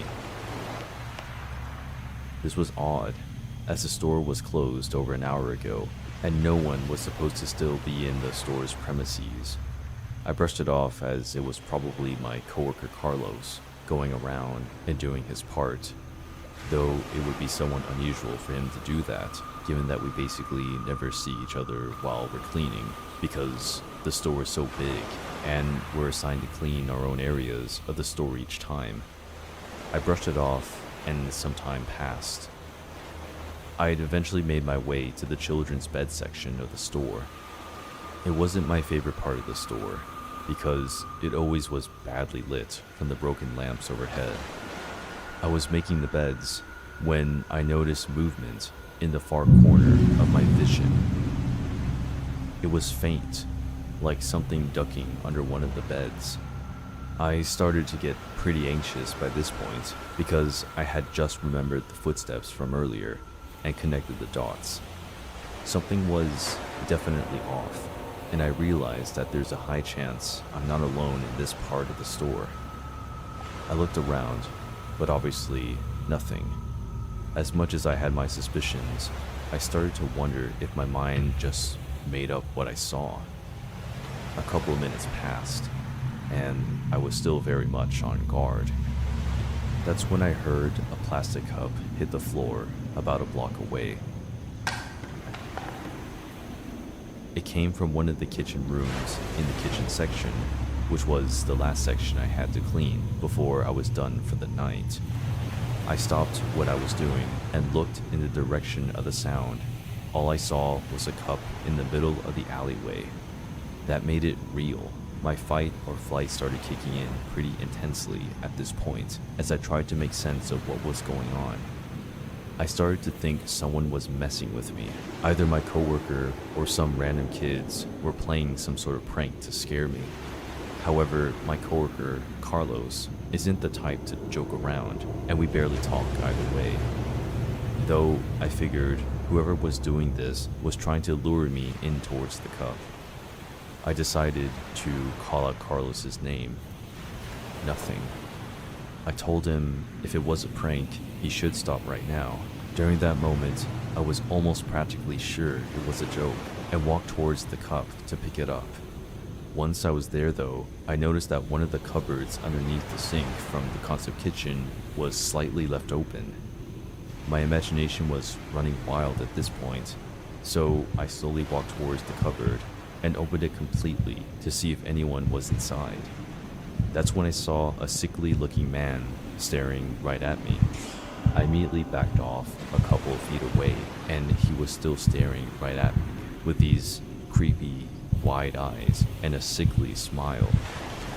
He wasn't saying anything, just making very creepy eye contact with me, which was probably the scariest part. After about 5 long traumatizing seconds of this, I was creeped out enough, and I ran to the nearest exit as fast as I could, leaving all my cleaning equipment behind. I went home and tried my best to forget about what just happened, but I couldn't get the image of this creepy face out of my head. The next day, I called my boss to tell him what happened last night, and he was obviously taken aback and told me he was going to check that area for signs of someone. He called me back later in the day to tell me that they found crumbs of chips and cinnamon roll boxes in that cupboard, but nothing else. Ever since, I've kept working there, and we never again found traces of anyone living in the store, even though I'm over it now and come to realize it was probably a homeless man. I still can't get that haunting image of his creepy face out of my head, nor can I make sense of that cup falling over for no reason. About 2 years ago, I worked at a movie store inside a mall. I've had tons of strange experiences with customers, but this one definitely tops them off. I was 20 at the time. This guy was over 6 feet, late 40s, very hefty, and always had this weird zombified expression on his face. He came in about once a week. One of my coworkers had even warned me about him, how he was a little off, but I still treated him with as much respect as I did everyone else. One day he came in and we talked for a bit, but he got a little awkward and I kept trying to end the conversation and look busy by tagging items behind the counter. He stood there in silence, watching me for about 20 minutes, and finally left. A few days later, he comes back in and walks up to me, holding a large container. He says, "I made 4 pounds of enchiladas at home today, just for you. I remember you like Mexican food." I don't remember at all telling him that I liked it, but I do know that I went to the Mexican restaurant across the way every lunch break. I just politely accepted it and put it in the back office. I was convinced he used his jizz for it. A few days later, he came back in and had a drawing for me of a dragon. Now, I love dragons, but I never told him that. This drawing looked like it took hours to make, and at this point I was a little freaked out. I had him leave it on the counter so I could just throw it away later. Later on, I was given about a week's vacation. During that week, I had cut my hair about 12 inches. The day I came back, I got a shift with my manager. I told her about the guy, and immediately she was weirded out for me. A few minutes later, I see the guy walking around in the mall. He was going towards the exit and didn't look at me once. My manager tells me to go to the back office. I go and wait until she comes to get me, and when she does, she tells me I need to make a report to mall security immediately. Apparently, when I ran back there, he turned around to come in and walked all throughout the store. When she asked him if he needed help with something, he said, "I can't believe she cut her hair," and briskly walked out. I went to the mall security office to make a report, and we went through all these videos from the cameras of when the guy came to visit me. But there was one video that really stood out. It still sends chills throughout my body, just thinking about it. The video shows him pulling into the parking lot of the mall, and about 3 minutes later, I arrive. This was really early in the morning, and no customers were here yet, but the cars were in the lot. I didn't notice him at all. It shows me walking towards the entrance and him following me. Right as I open the entrance door, the man starts sprinting towards me. I walked inside just in time. It shows him stop and just stand in front of the door, watching me through the glass, walk a little further away. He begins walking normally inside the mall. I never noticed him behind me.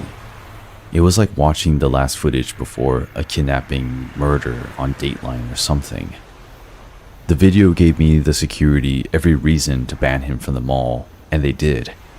They later told me when they gave him a background check, he had 4 counts of having child pornography on his person and was on probation.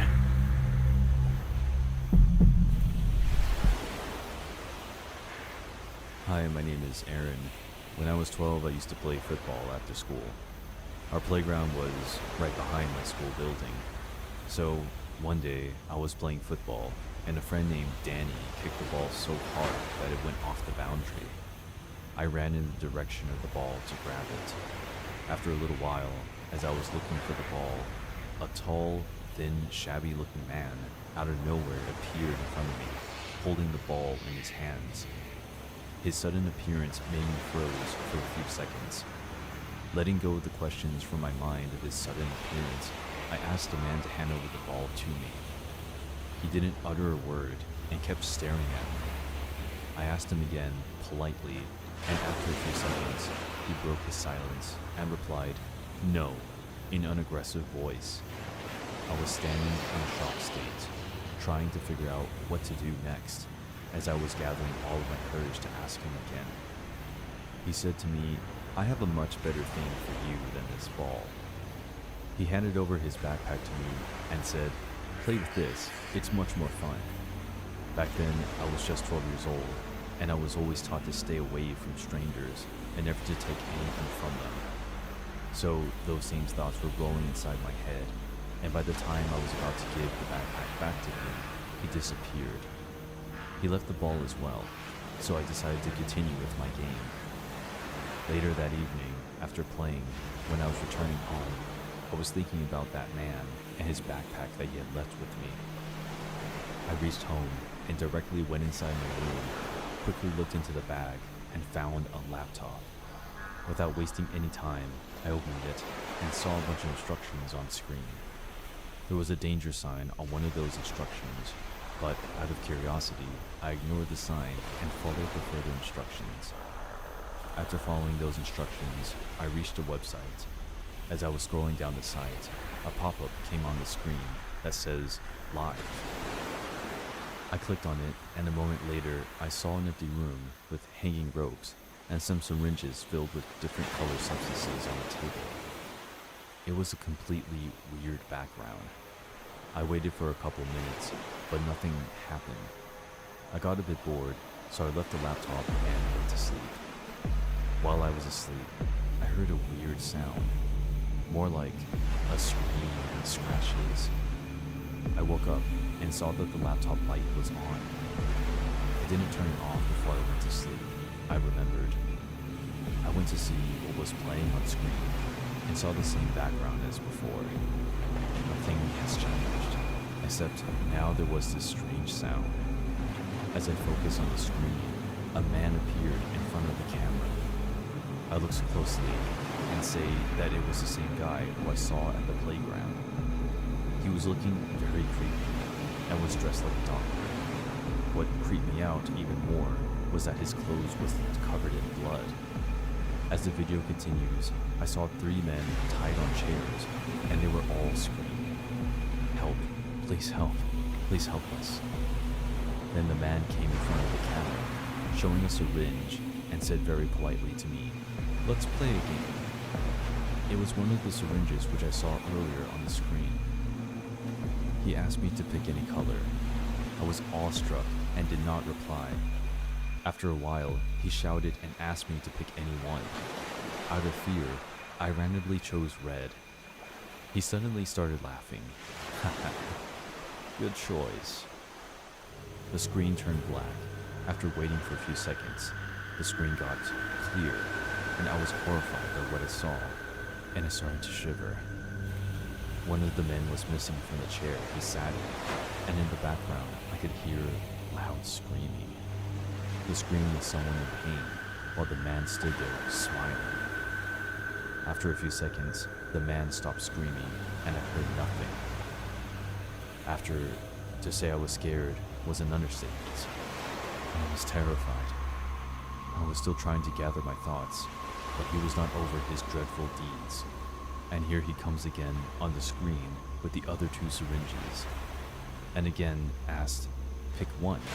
But I was so damn scared that I did not utter a word and started shaking my head from side to side, saying no. Suddenly, he starts yelling at me, and this is where I hurriedly shut the laptop without turning it off and throw it out of my room, smashing it into the wall in the hallway. With all the terrible thoughts running through my mind, I decided to go to bed and sleep. However, I was not able to sleep and was continuously thinking about the other 2 men. The time was 4 a.m. in the morning, but still there was no sleep in my eyes. My mind and whole body was restless. All of a sudden, I heard a knock at the front door. The first thought that came to my mind was, it's 4 a.m., who could possibly be knocking at this time? I didn't bother to wake my parents. I decided to check it out for myself. Thinking back, I was really dumb for doing that. As I approached the door, the knocking stopped. I waited for a while and was thinking if I should really open or not. Then, at once, without thinking too much, I opened the door.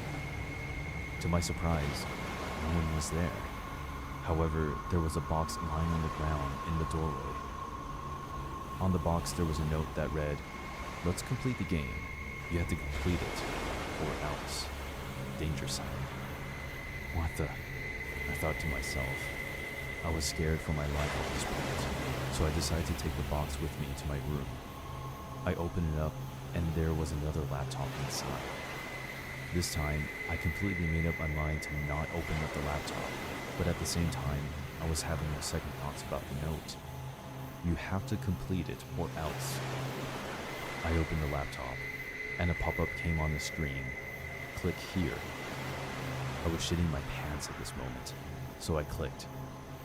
This time, there was a welcome scream with a big, happy smile.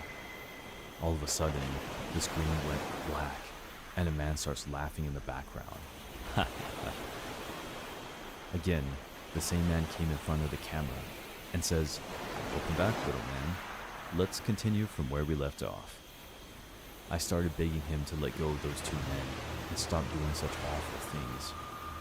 He started laughing and said to me, "Don't worry, this time I will go gentle on them. It'll be fun." I replied, "No," in a frightened voice. He ignored me and turned the camera to the other side. He had tied the men's necks with the ropes, and he was holding on the end of the ropes. My mind stopped working, and I was getting scared and overwhelmed with fear. Then he asked me to pick any one of the syringes, but I denied and started crying. Watching me crying, he tried to console me as if he was one of the nicest people in the world. But I ignored his fake decency and again begged him for letting them go. This time he shouted at me and again asked me to pick any one of the syringes or it would not end well for me. Though scared, I refused. He got angry and chose the syringe by himself. For a few seconds, the screen went dark again. When he came back, all I could hear was screaming and crying and agony. It was a little blur on the screen, so I was unable to figure out what he was actually doing with them. But I was sure as hell that it's not going to end well. I suddenly started shouting at him, "Stop all this or else I will call the cops." And he started laughing loudly. He was not at all scared of the cops. And a moment later, I was able to see the screen clearly again, and I was stunned by what I saw. One of the men was hanging from the ceiling. His legs were moving, and then they stopped. The screen went dark again. I was waiting for that man to laugh, as he always does, but there was no sound at all. The screen came back, and the man was now sitting on a chair, head facing the door, and started talking. How was that? You liked it? I know you loved it. And started laughing. I didn't know what to say, so I kept my mouth shut. Now he showed me the last syringe which was left. It was filled with some orange substance. He moved the camera to the other side. This time, the last man was lying on a table, with his hands and legs tied. I decided enough was enough and took my phone out and said, "I'm calling the cops." As I was about to call the cops, the man started laughing, and suddenly the screen went black. Right after the screen went black, a message popped up that said, "We will continue our game soon." I used to work at a place called O'Hurley's General Store here in Shepherdston, West Virginia. It was a real old-timey general store, the kind that sells everything from buckets and barrels to books and pocket watches, in addition to the regular selection of groceries and liquor. It was an all-right job for a young man such as myself, patronized by generally polite and well-meaning folk.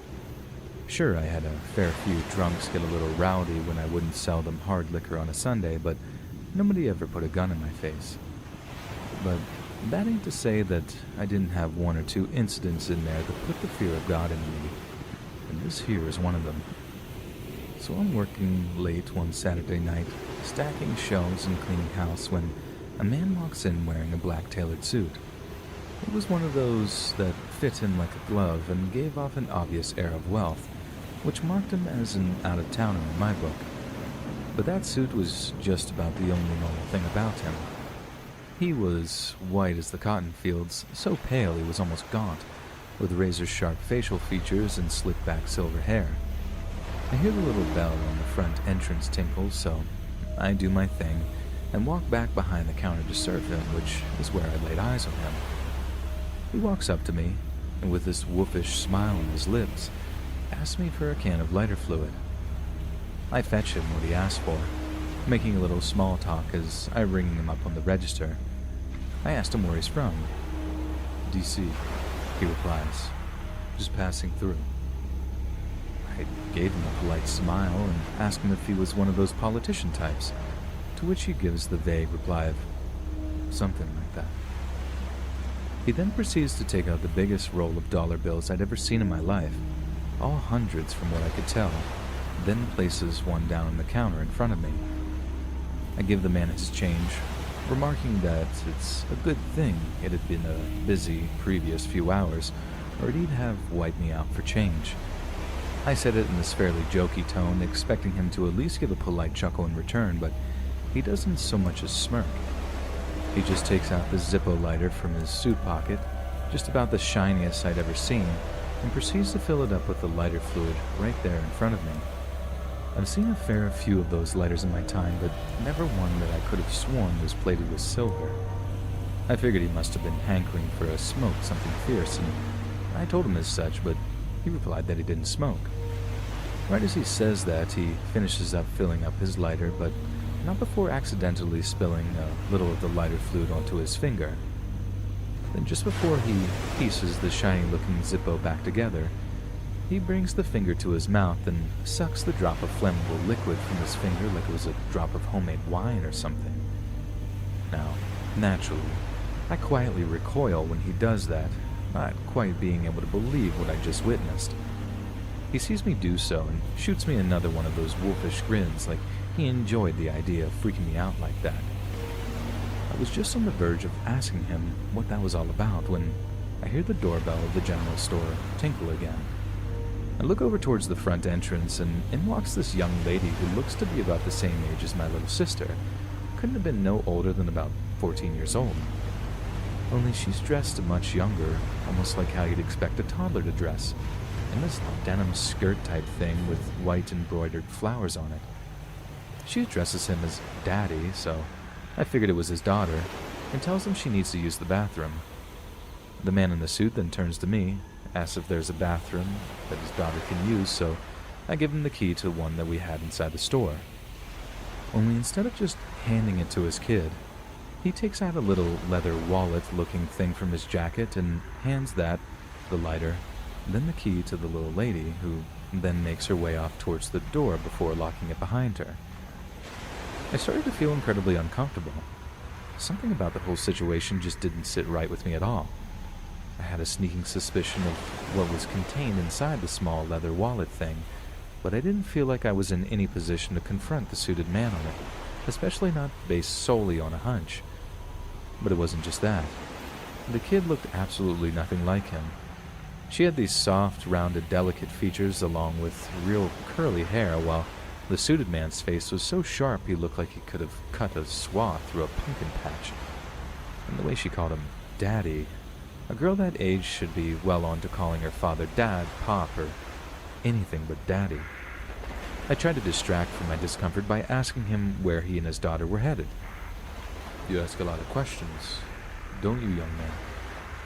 he replied, dropping what had once been a kind of formal civility entirely, and proceeded to stare a hole through me. His eyes, man. He had these narrow brown eyes so dark that were almost black, and I felt a shudder run through me as he fixed his gaze to mine. "Just making conversation," I remember saying back to him, shifting nervously behind the counter. "You know how the old saying goes, don't you?" His voice was smooth, just creepily calm, like there was no emotion behind it whatsoever. Curiosity killed the cat. The suited man turned, then started walking up and down the aisles, eyeing up the products like we were some quaint backwater relic, which I suppose was exactly what we were. I get back to cleaning house for a minute or two, only it's more just going through the motions while I keep an eye on what this guy's doing. I figured it'd only be a minute or two before his kid emerges from the bathroom, and they fix to get back on the road. But 5 minutes goes by, then 10, and still no sign of her. Just as I'm about to ask him if he thinks she's okay in there, the bathroom door unlocks with a loud snap and the door opens up. There's no flush, nothing to indicate she'd actually been using the bathroom for its intended purpose, and when she emerges, she seems all sleepy and dozy looking. Then she hands back the keys, the lighter, and the black leather wallet to the suited man in a daze before giving him a lazy sounding, "Thank you, Daddy." The way she said it right then, I knew he wasn't her father, and he was dripping with sleaze. And the look he gave her in return was one a father should never, ever give his daughter under any circumstances. It made me sick to my stomach, and I wanted the pair of them out of my store immediately. But we rarely just come out and say something like that where I'm from. We'll say something with an implication, if you catch my drift. Safe travels now, I remember saying to the suited man. My tone was friendly, but the look I gave him was not. He turns and looks at me like he was about to go through me for shortcut, like he could have eaten me without salt there and then. Then he walks up to the counter, places the bathroom key down on top of it, and says one final thing to me. Remember, young man, curiosity killed the cat. And then he walks that little lady out of the store and then drove off into the night. I seriously considered calling the sheriff right after they left. But what was I going to tell him? That a man was traveling with a girl that appeared to be his daughter? I'd be laughed right off the line. I could have mentioned that I thought that there was something illegal in the leather wallet that he'd handed her, but I got the distinct impression that nothing we could ever accuse him of was really going to stick. He had all that money, and that look he gave me too. So I didn't say a word to anyone. But for the remaining few hours of my shift, and for the next few days, I heard his words rattling around my skull whenever I paid any mind to him at all. Curiosity killed the cat. This happened about 6 years ago. For a little info about myself, I'm a 23-year-old female, and I'm also very small. I'm only 4'11", and I weigh 95 pounds soaking wet. No, I don't have an eating disorder either. My 11th grade year of high school is when this event took place. It was within the first 2 weeks of school, and I was a bus rider.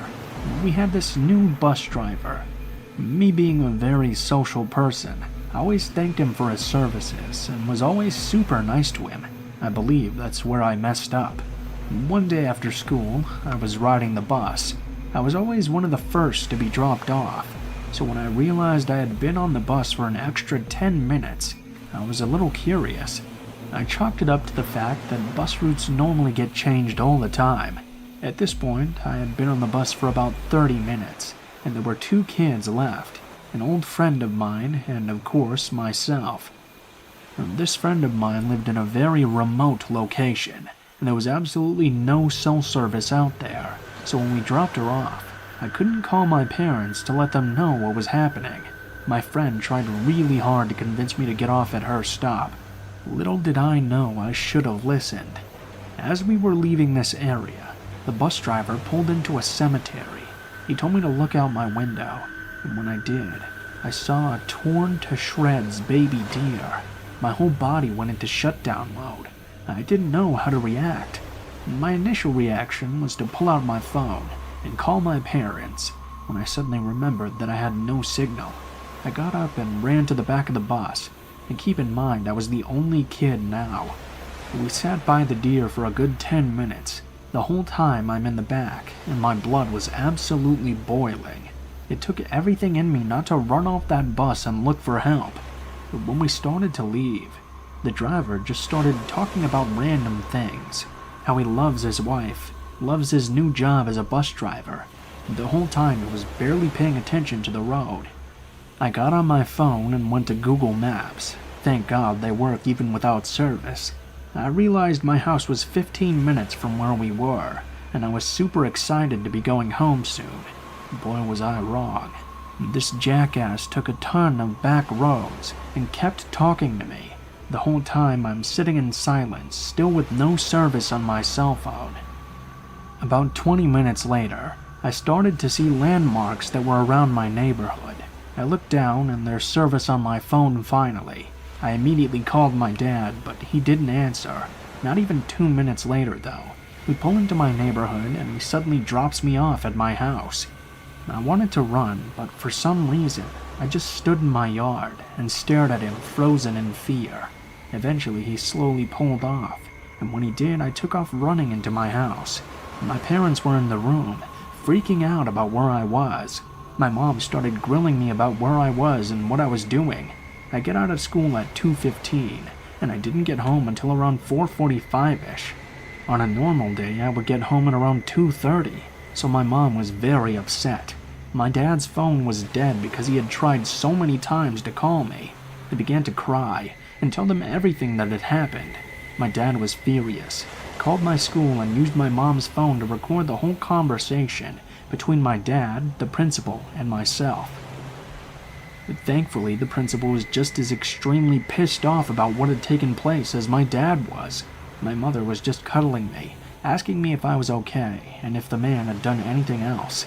I didn't go back to school for about 2 days. There was no formal investigation. The school handled it all themselves. The bus driver denied everything, but when they checked the camera footage, the camera happened to be covered by a sticker or something of the sort. Thankfully, because of this, nobody believed the bus driver at all, and he was immediately fired. I never rode the bus since.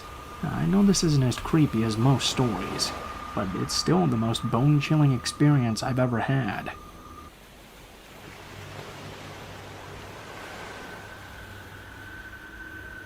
So I live in an apartment complex right next to a 7-Eleven, literally about a 2-minute walk from my door.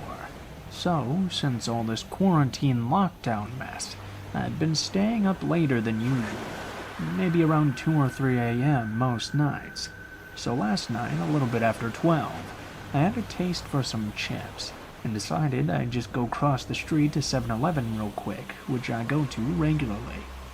I make my way over, and on my way in, I had to pass this man who was browsing on the red box kiosk. I don't think much of it. I go inside, get some snacks, pay, and head out the door. As I'm coming out, though, the red box man is literally staring dead at me with these scarily bright light blue eyes. But not wanting to freak myself out even more, I say to myself, maybe he's zoned out or something and deep in thought. I wander into La La Land myself sometimes, so by thinking that, I was trying to make myself more comfortable having to walk past this strange man. I'm headed back into my apartment complex, which is on this side of the street. It has a creaky gate door. I realized as I was walking that I never heard it slam behind me, like I always have every time before. I look back, and the man is standing right behind me, not close up on me, but still definitely following. Once again, trying to ease my mind, I think to myself that he must be going home. I also noticed, though, that he didn't have any discs in his hand, for as much as he was at the kiosk the whole time I was in the store, taking my sweet, indecisive time. Not wanting to come off as scared, I kept my same pace. I probably should have sprinted, though, because fuck being nice. Anyways, I'm literally just a few steps away from my door, which is upstairs, when the man randomly calls out to me. "Hey, do you have a lighter?" Out of instinct, I turned my head to the fact I knew someone was speaking to me, and responded, "No, I don't, sorry." I didn't want to just go up my stairs, because I didn't want to let this man know exactly which apartment I live in. I was planning on walking around until I lost him, but he asked me another question. "Hey, could I use your bathroom?" "No, sorry, my roommates probably wouldn't be comfortable with me letting someone in this late. I don't have any roommates, but I damn sure didn't want this man getting any ideas thinking I was by myself." I kept on walking, but the man was still following me. I simply asked him, "Do you live around here or something?" "I have a buddy that does, and he was supposed to meet me across the way there, but maybe he fell asleep. I've never been here before, but I do know his door is number 201. Could you help me find it? 201 is my door. If you have a friend that lives over here, why are you asking to use my bathroom?" I knew this man was lying, and up to something. I quickly came up with, 201? That should be right past the pool next to the laundry area. My friends are waiting for me, so I should get going. My gut told me to head to my car, though, because what if he watched where I was going and decides to give me a surprise later on? No. I watch too many movies and read too many stories uploaded on here. I start heading towards the parking lot, not running, but definitely walking way quicker than before. I look back and realize that the man is chasing me at this point. I hurry up and pull my keys out of my pocket. I jump into my car and immediately lock the doors. The man runs up and starts pounding on my driver's side window. "Open the door, you bitch!" I can't help but focus on those creepy blue eyes, but I also notice that he was reaching for something in his pocket. I start up my car before I can see what it is he's going to pull out.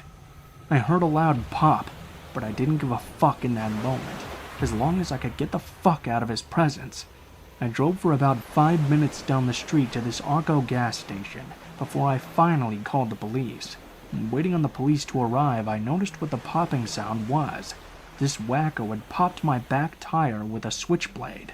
Of course, when the police arrived and checked the area, the motherfucker was long gone. They did question the 7-Eleven clerk, and he let them know that the man had been up there a few times since last week. He'd never been a problem before, but he was obviously homeless. I'm still shook up about what went on last night. I think I'm just gonna chill on late-night trips to the 7-Eleven for a while.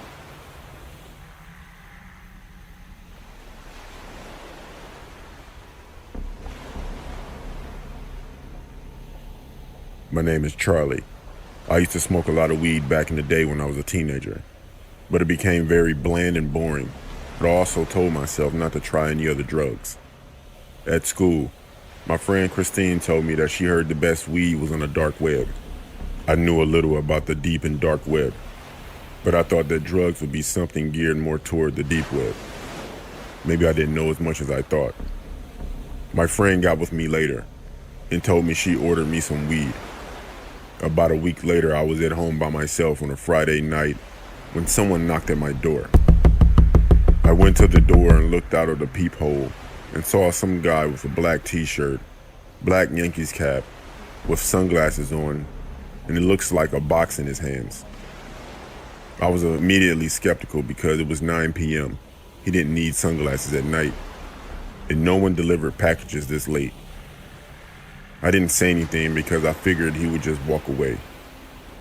I called Christine to ask her how long that order would take, and she said about a week. I told her that there's a man outside my door with a package. Could that be him? She asked, why would someone be standing outside your door with weed? Then all of a sudden, I heard, "Hey Charlie, I have your package. I know you're home. I see you through the window." I turned around, and this man was standing on the patio on my back porch looking through the sliding door windows. I'm guessing this guy went from my front door to my back porch because I wasn't answering the door. I told my friend and she said to call the cops. He was trying to get in the back, messing with the door handle. I hung up on my friend and I called the cops. I ran out of sight of this guy, and I didn't hear him anymore. About 5 to 10 minutes later, the cops showed up. That box was outside my back door, and written on it was, "You're lucky." And there was nothing in the box but paper. After that, I never spoke with my friend Christine anymore because, honestly, I didn't trust her. I thought she tried to set me up.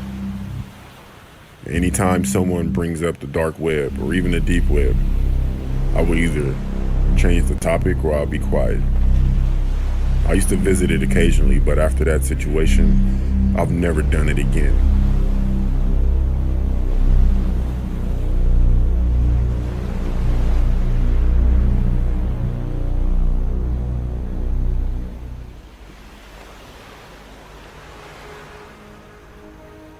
My name is Kevin. This story took place 7 years ago when I was 13. I had a sleepover at my friend Paul's house one night. This wasn't the first time we had a sleepover. What we would do is play video games until around 11 p.m. Then we would start trolling people on Facebook. And this night was no different. Paul and I spent the evening eating McDonald's, playing video games, and watching scary movies up until around 10:30 p.m. when we logged into Facebook using a fake account we created. It would send messages to people we knew. We came across one guy who lived in our area, whose name was Frank. He was a black dude, buff, and had tattoos. For some reason, we thought it would be funny to prank call him, as his phone number was listed in his bio. We had to ring twice before he picked up. He picked up with a firm, yeah. Paul made a joke about Frank and his appearance, and we both were laughing. Frank then started cursing and yelling, and we hung up the phone laughing our heads off. The rest of the night, we made more prank calls and commented childish things on people's accounts. I think it was around 1 a.m. or something. Me and Paul were getting tired while watching a movie, and then we received a text from an unknown number. I asked who was that, and it said, "That's so funny," with a picture attached to it. After examining the picture properly, we saw it was a street sign that wasn't far from Paul's house. We both looked at each other, scared and confused. "What if they come to my house?" Paul asked. I tried to calm him down and think rationally. He wasn't at his house, only nearby. Maybe he is only guessing where we are to freak us out a bit. We carried on watching the movie, hoping the phone wouldn't go off again. About 10 minutes later, however, we received another text without a picture this time, and it read, "Look outside." Me and Paul froze in fear. I remember being so afraid to even move. The lights were off, so you couldn't see us from outside. So I got the courage to take a sneaky look through the blinds. I couldn't see anyone, not even a car. After scanning the street properly, I said, "Paul, there's no one out there." He checked as well. I told him it was probably just a text to scare us. He doesn't know where our house is exactly, like I said earlier. It didn't leave our minds, but we started to calm down a bit. Plus, we didn't receive a text message for a while now. And about an hour later, me and Paul went downstairs to make some noodles. As we were cooking, we get a phone call from an unknown number. Of course, it had to be that guy who had been texting us. I said, "Don't answer." The phone stopped ringing. Paul then texted the number saying, "I'm sorry if we upset you, but it was just a prank." The next thing that happened was the scariest thing I've ever experienced. A phone lit up just outside the kitchen window from the backyard, and a very large man was standing there looking at us.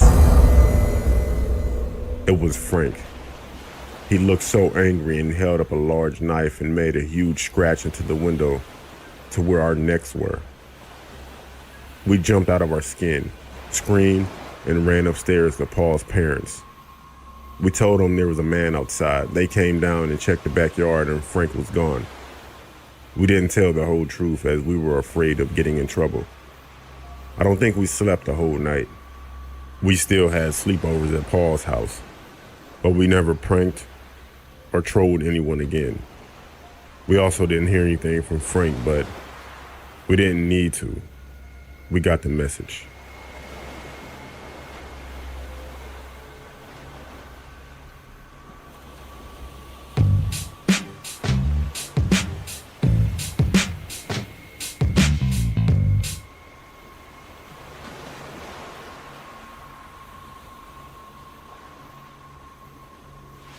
I never even met him.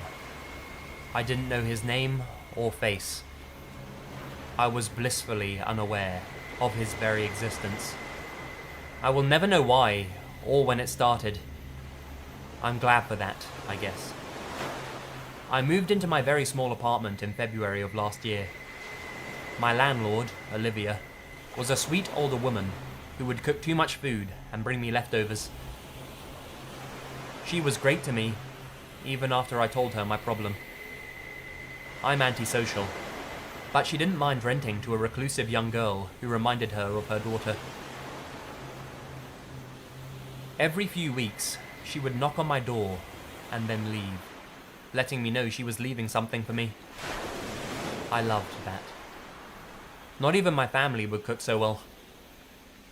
The next morning, I wash and leave her empty containers outside my door, and by an hour or so, she would come back and take them away. My other neighbors seemed fine, but I never really talked to them. I work from home, so anytime I was ever forced to go out, I rushed out and into my apartment, avoiding an uncomfortable situation. I loved living alone. It was everything I hoped for. I could just breathe. By April, though, I started noticing things were not right. Things were moving, or plain disappearing. I was convinced it was just anxiety, caused by my new medication and the move. Another side effect was that it made me so drowsy. Since I hated seeing the doctor, I just dealt with it. I took naps during the day now, and eventually stopped caring. That is, until one incident doubled my paranoia. Olivia brought me some sort of Greek tossed salad for lunch one day, and I enjoyed it with my friend, Netflix. I fell asleep in the middle of Portlandia, and I woke up that evening at 5 PM per usual. What wasn't usual was that my bedding on the opposite side of me was disturbed. I only sleep on my right side, always. Even more, it felt warm. My first thought was that I must have rolled around a lot, but I knew it was too odd to dismiss. I got up and I searched my apartment, gripping my phone with 911 typed in. Nothing else was disturbed. Everything was exactly like it should be. I let it go. For the next 2 weeks, everything was normal, pardon the occasional misplaced shoe or drawn back shower curtain. I thought about telling someone, my parents, maybe Olivia, but if it's not life or death, I'm not reaching out to anyone. I wasn't scared. I was nervous, perhaps a little stubborn as well, but I stayed. I'm not letting some stupid anxiety ruin my lovely, lonely world. May came, and it was getting worse. My underwear, toothbrush, hell, maybe even my food was being misplaced. Every time I woke up, there was some strange odor in the air. I finally realized this won't go away if I keep ignoring it. I called up my mum, and I begged to come and stay for a few days. When I got home, I told them everything. Saying it out loud solidified any creepy suspicions. That weekend, my dad went to my apartment, and what was found was true horror. Written all over the walls was, "Come back, baby, please." He ran out and called the police. There was no one living in my apartment, but someone definitely had access besides me. The investigation revealed a man, Henry, the son of my landlord Olivia, was in a projected relationship with me. They showed me his confession on tape. He admitted coming into my apartment every night and every day with his mother's extra key. He claimed that we were in love and that he had my permission. He drugged his mother's food that she left out for me, which of course caused my drowsiness. And he would let himself in, watch me sleep, touch my hair, and kiss my shoulder. The leftovers in the fridge were tested and confirmed that suspicion. I was absolutely horrified and disgusted. A man I never knew existed collected my hair, clothes, and trash, and practically lived in my apartment for 4 months. This happened 2 years ago. My name is James, and my girlfriend at the time was Susie. Susie and I got into an argument about a girl. She was just texting me about the edibles. The girl just wanted to know who had edibles and the prices on them. I remember I used the bathroom, and after I came back to the living room, I saw Susie on my phone, and she looked angry. She started asking questions about the girl. You know, regular questions. Am I cheating on her? Is she pretty? The most disturbing one was, if she was right here, right now, would I kiss her or my girlfriend? That was the PG version of what she really asked. I told her she texted me about edibles, and besides that, the girl doesn't even like guys. but I don't think my girlfriend knew that. So we continued to argue for about 20 minutes. I started to say this is stupid, and I remember looking at the clock and it was 11 p.m.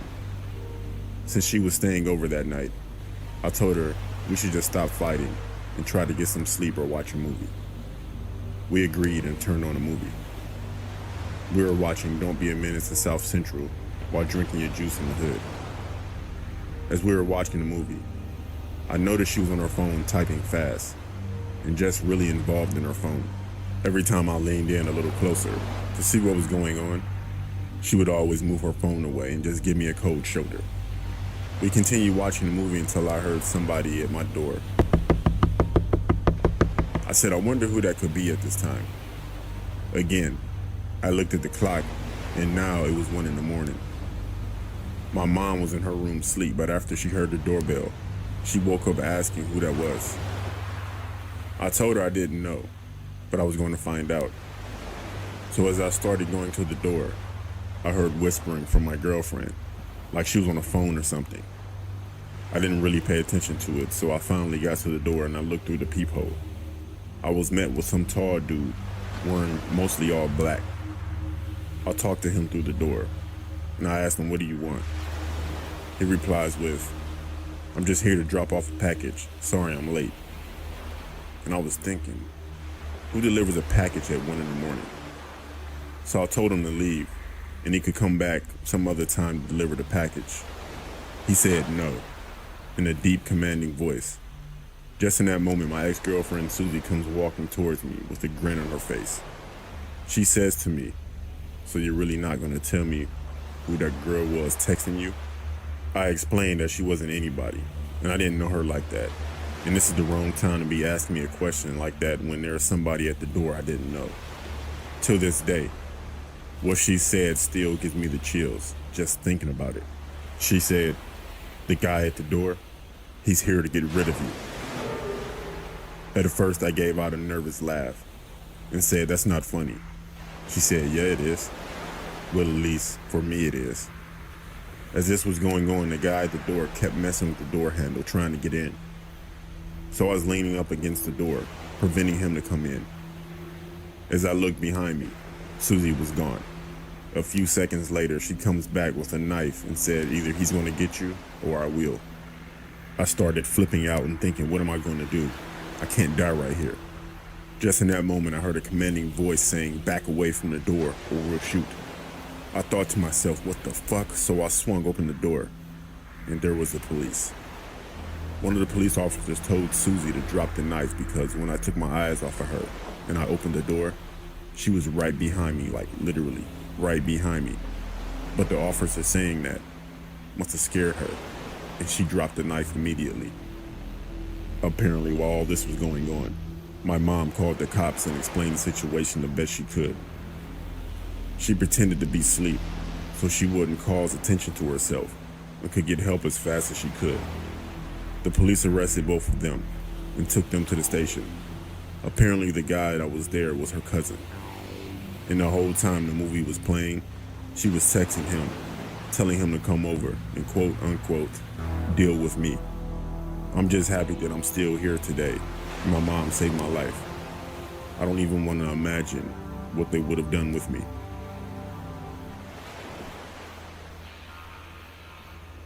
I'm a 28-year-old man, but when this happened, I was about 23. I worked at a mom-and-pop's pizza shop in a place in Northern California. It's a small farm town and has a few suburbs near it. I kind of did everything since I knew the family. They trusted me with running things while they were gone. This night, though, I was working deliveries and got the weirdest one of my life. Everything seemed fine when I took the order. The lady ordered anchovies on the pizza, and I always think people who order that are weird as shit. She made a point to tell me the pizza had to be hot when it got there, or she wouldn't pay for it. So I get the pizza and throw it in the warmer, and drive to her house before any of my other deliveries. I'd like to tell you guys that her house was creepy and run down, but it looked like your average one-story new housing development home. I rang the doorbell and put on my fake-ass customer service smile. You all know what I'm talking about. And as soon as she opens the door, I knew this was going to be bad. The haggard old lady who looked like she was a smoker of 50+ years looked me dead in the eyes and said, "It better be hot, or I'm not paying like I told you over the damn phone." Now, I understand, ma'am. I made sure to stop by your place first, even though it was last on my list. "Bring it in and set it on the table," she said this. And now, I don't normally go inside customers' homes because I read too many stories on no sleep and let's not meet. But at this point, I'm just wanting to kill her with kindness and see where this will go. So I say, "No problem. I also brought cheese and ranch for you if you need it." As soon as I opened the bag, she grabbed the box, and her hand was on the bottom of it, just rubbing it. "It's not hot enough. You fuckers do this every time, and I'm not paying for this shit. Not a single dime. One thing I have an issue with is my mouth. I don't know when to just shut up and try to understand where people are coming from. Look, lady, your house is a 5-minute drive from our shop, and I stopped by your place first. There's no way your pizza is cold. If you refuse to pay, you're going to be 86th, and I'll notate it on your account." She immediately walked into her kitchen and came back out. She had an old pizza from a few weeks prior she had ordered from us, and threw it at me. "Take your fucking pizza and get out of my house. You're the devil." She yelled that at me and kept calling me Satan and the devil. Again, my mouth has no filter and I can't control it. I try, but I fail every time. As I'm closing the bag and laughing about how much I hate my job, I tell her, "Alright, ma'am, you will not be able to order pizza from us again. I hope you have a good day, and God bless you and your house." She kept following me outside to my car, screaming about how I was the fucking devil. And there are families out there just watching this all go down. I get in my car and start driving. Once I'm back, I tell my manager what happened, and she told me that the lady had already called in and screamed to her about what had gone down. Her story was that I cussed her out and got her order wrong. My manager shut her down and said I'd never do anything like that. But here's the weird part. She whispered into the phone to my manager and repeated, "Send him back. Send him back. Send him back." She called once a day for almost 3 months, just whispering this to whoever answered. She started driving by the restaurant and yelling, "The devil works here. You're all going to hell." Now, I wasn't scared. I was just pissed and wanted to retaliate, because I can't tell you how many times she tried to follow me back to my apartment when I got off work. One night I pulled over and got out just for her to stop her car on the road with her lights on, yelling, "The devil is here." After this, I jumped back in my car and sped off. Luckily, after 6 months of dealing with this lady, I found out she was schizophrenic and bipolar, and hadn't been on her meds. Her daughter put her in a care home, but when she was cleaning out her house, she saw that her mom had pictures of me all over her bedroom wall with the word, yep, you guessed it, devil, scrawled all over it. She found me and explained everything to me, and thankfully, that was the end of it all. There was a time my parents went on a trip to Europe. I was taking care of their house. I was home for the summer from school anyway, so it was fine. I had been there for a few weeks and it was pretty quiet. I just went to work, came home, had some time with my friend, enjoying the house to ourselves and whatnot. But one night, I was just laying there watching TV when I heard this really weird, low whistling sound coming from the window that was behind the couch. It struck me as sort of odd, and I just shrugged it off. But then it happened again. It totally sounded like it was a person standing up against the window whistling. I looked out the window and obviously there was no one there, so I figured I should go check it out. If it was something like the wind on the siding, I should probably fix it because that would get annoying. So I walked out into the backyard. The backyard in my parents' house is really, really pretty. It's sparse, but sort of forest that leads to a road on the other side. So I looked at the house and didn't see anything, but then I heard the sound again. It was coming from the woods in the back. I was pretty creeped out at this point, And of course, I couldn't see anything in the woods, so I hurried back through the door and I locked it behind me. I never really heard that sound again for the next few days, until one night, I was asleep in my room, and I could have sworn I was awakened by the whistling sound against my second floor window. I listened hard, and it was dead silent. So I decided I should go ahead and look out the window. I did that whole thing where I crept super slowly towards it, and just sort of peeked through it. Outside my window, there was a man just standing there. I was really sleepy, so I can't know how much of this I'm misremembering. But he was just sitting there staring at me. I was completely frozen, and slowly, the man pursed his lips, and I could hear that whistle again. It was crystal clear. It made me feel like crying. I tore myself away from the window and I hid under my covers. The next night, I insisted that my friend stay with me. He did, and of course, nothing happened. He figured that I was just tired and delirious, and maybe I was right.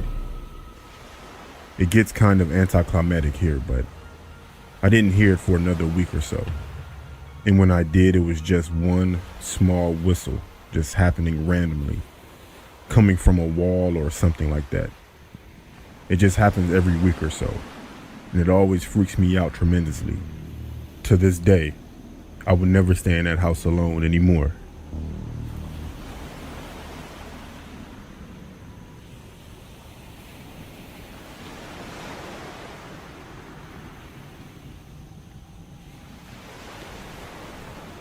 My money situation hasn't been the best lately.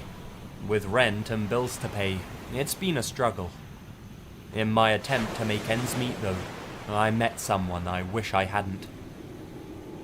A few nights ago, I saw an ad on Craigslist, looking for someone to help move a few large items and boxes up from the basement. The job offered $12 an hour, cash, and estimated to be around 5 to 7 hours worth of work. That sounded great to me, and best of all, it was within walking distance of my house. I emailed the poster of the ad, and everything seemed great at first. He was thankful that someone had answered so quickly, because he really needed to get things done. After a few emails though, he hits me with something. I want you to know that I'm a gay man. How old are you, by the way? That's a weird message to send. His sexuality should be none of my business. If you call up a plumber to come to your house, you don't share that information with him. I'm a 28-year-old guy though. I'm in good shape, and I never leave the house without a knife in my boot and a sidearm on my waist. I need the money, and this guy's 68. If he tries anything, I'm confident I can handle myself. Besides that, I like to think the best of people. I try and tell myself that maybe he's just a bit flamboyant and has had trouble in the past hiring people who turned out to be homophobic. The time comes and I get to his house. He comes off as a normal and pleasant dude right from the bat. He's polite and friendly and has a really cool house. It's your typical middle-class New England home from the early 40s. Not something I'd want to live in because you're so closed off with smaller rooms, but they have a nice charm. He's even furnished it with antiques from the time period. So, I'm put a little at ease with everything going so well at first. He takes me down into the basement, and it is a bit creepy. Let's be honest here, most basements are. Even more so when it belongs to a stranger. He shows me what needs to be done, and I start getting to work. Everything goes fine for the first hour or so. Then, I notice out of the corner of my eye, he's watching me from around the corner. I try and tell myself it's no big deal. He just wants to make sure I'm not stealing any of his stuff, and that I'm doing what I'm supposed to. After a few minutes, he goes away. About 30 minutes later, he comes strolling in wearing nothing but underwear and socks. "Oh, sorry," he says. "I was just about to take a shower, and I forgot to tell you a few things." Well, that wasn't really the case, as he just repeats something he told me earlier. He's 68 though. Can't expect him to remember everything, right? A little more time goes by, and he calls me from upstairs and tells me to come and take a break and have a glass of water. Sounds good to me. I get upstairs, walk into the living room, and he's sitting on the couch, completely naked. I freeze a bit, and he says, "Is this okay with you?" I told him that I already informed him I was straight, and if this is what he was looking for, he hired the wrong person. He starts apologizing and puts his little buddy away and begs me to please finish the job, saying that he didn't mean to make me feel uncomfortable. Again, I need the money, so I agree. I figure there's no way this guy could overpower me, and he has no idea I'm carrying. I get back to work, and everything's fine for another couple of hours. I go back upstairs once the job's done to let him know. He tells me no problem, and to have a seat while he goes and gets the money. I sit down and take out my phone to browse the internet while I wait. After a few minutes, I just know he's right next to me. It's something most people always manage to realize. I don't know the science behind it, if there is any. I didn't consciously see or hear anything, but maybe your brain picks up on little cues subconsciously. Either way, I turn behind me, and there he is, dick out, going to town on it. I admit I freeze a bit from the shock of it. He reaches out and puts his hand on my shoulder. Now, this is probably what creeped me out the most. With his hand on my shoulder, he leans in a little towards me, smiles and says, "Now, don't go and tell anyone what you've just seen, okay? This is just our little secret. Nobody needs to know about it, right?" That's not a line that should come to your mind if a 28-year-old is your normal victim. That's the kind of thing you get used to saying after doing shit like this to fucking kids. At that point, I jumped up, told him to give me the money he owes me, and started towards the door. He hands me the money while still jerking off, and says again, "Don't forget, it's our secret." A few hours pass, and I receive an email from him. "Thank you for what you did for me today. I feel as though we bonded and connected on a very special level. This was a wonderful day I'll never forget. I have more work for you tomorrow. Maybe you'll learn to enjoy watching me share my private moments with you." I didn't respond.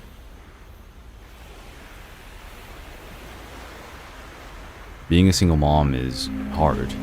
Very hard. I hate my job.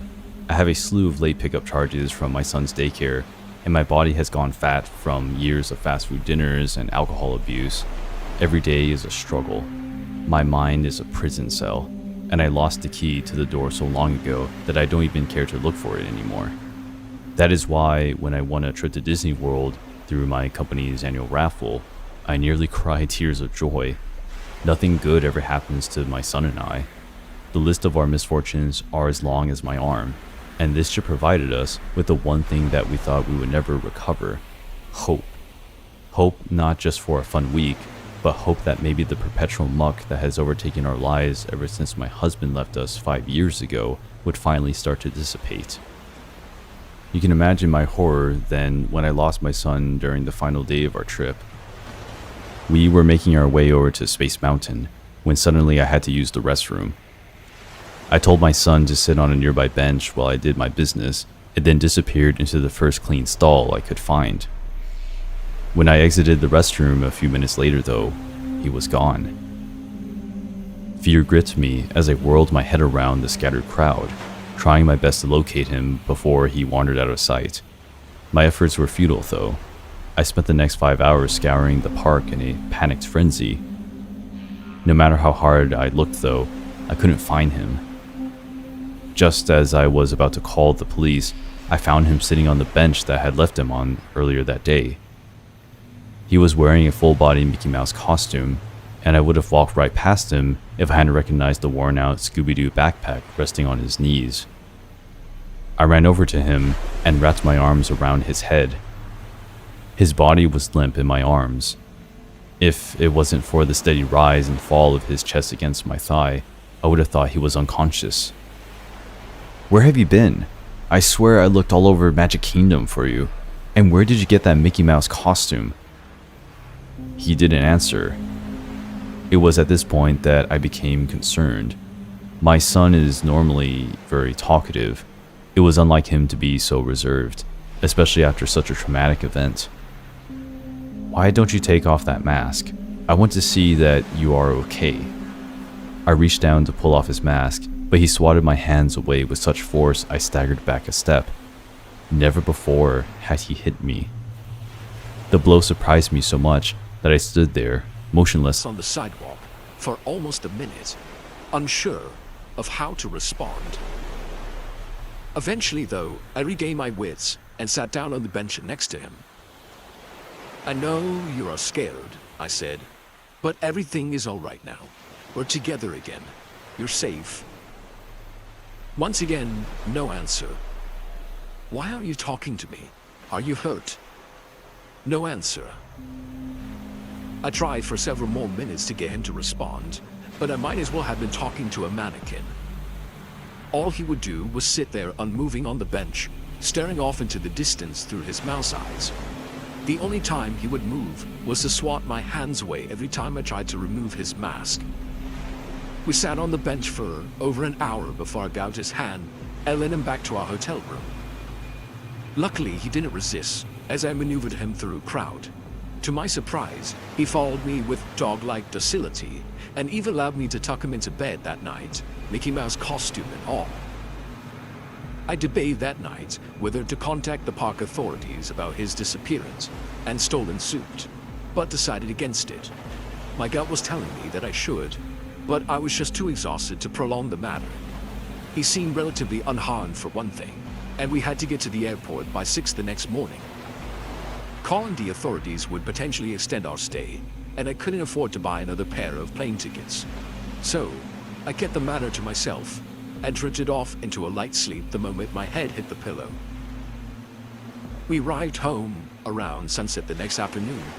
My son still wasn't talking, and continued to swat my hands away every time I tried to remove his costume.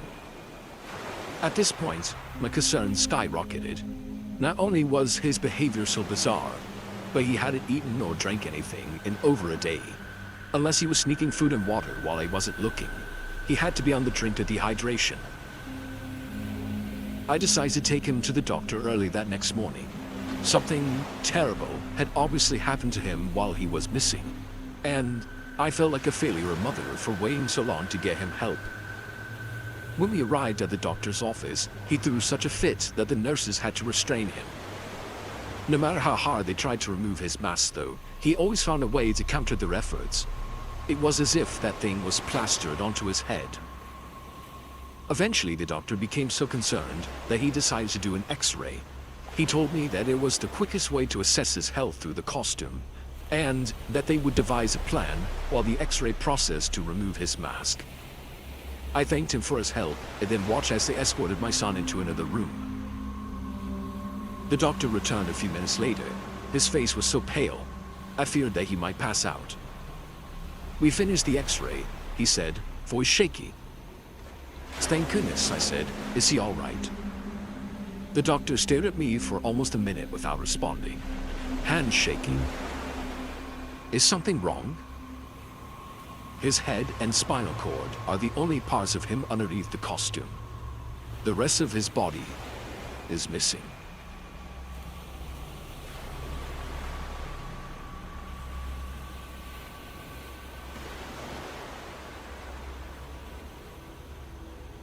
I'm 22 now, but this happened when I was 16. At the time, I lived in Staten Island, New York. For a little background, I'm a female, and at the time, I was 120 pounds soaking wet, with a height of 5'6". I thought I was invincible. I never imagined anything like this would have ever happened to me. It was March 17th of 2013, around 10:30 p.m. I was leaving my boyfriend's house. He walked me to the local bus stop as he always did. We joked and laughed while we waited for my bus to show up. Because it was kind of late, there weren't many cars on the street. I happened to notice a black SUV parked across the road. I didn't think much of it at the time. My bus eventually showed up, and I said goodbye to my boyfriend, and I boarded. I took a seat next to the bus driver. The rest of the bus was completely empty. The driver turned to me once we hit the first red light, and then he asked, "What are you doing out this late?" It was random and a bit creepy. I replied with, "I was just hanging out with my boyfriend." We made small talk, and my initial apprehension was put at ease. The driver then told me that it wasn't exactly safe to be out and about at this hour, and that I should be more careful. I nodded, but as I said before, I was an arrogant 16-year-old who thought she was invincible. As my stop approached, I looked at my phone. The time read 11:30 p.m. My phone's battery was down to 5%. Oh, that's great, I thought to myself as I exited the bus and said my goodbyes to the driver. He told me to stay safe, and I gave him another nod as the door folded back shut. For some reason, I just stood there and watched the bus make its way down the street until its taillights were well out of sight.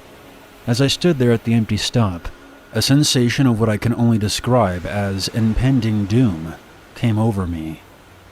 I made my way to the bench to sit down. The bus that dropped me off near my house was scheduled to arrive at 11:40. Only 10 minutes. As I sat there staring off into space, thinking about some things I had to do when I got home, a black SUV pulls up to the bus stop. The uneasy feeling I had earlier intensified. But I did my best to play it cool. The man rolls down his window and asks me, "Hey, excuse me, do you know what time the bus is supposed to be here?" He appeared to be a mix between Spanish and Asian, and had a medium build. At this point, I did not make the connection that this may have been the same vehicle I saw just before I boarded the first bus. I figured that he was probably just waiting for somebody, so I replied, "It shouldn't be long." He then asked me how long I had been waiting. It was then that I started to get a little freaked out.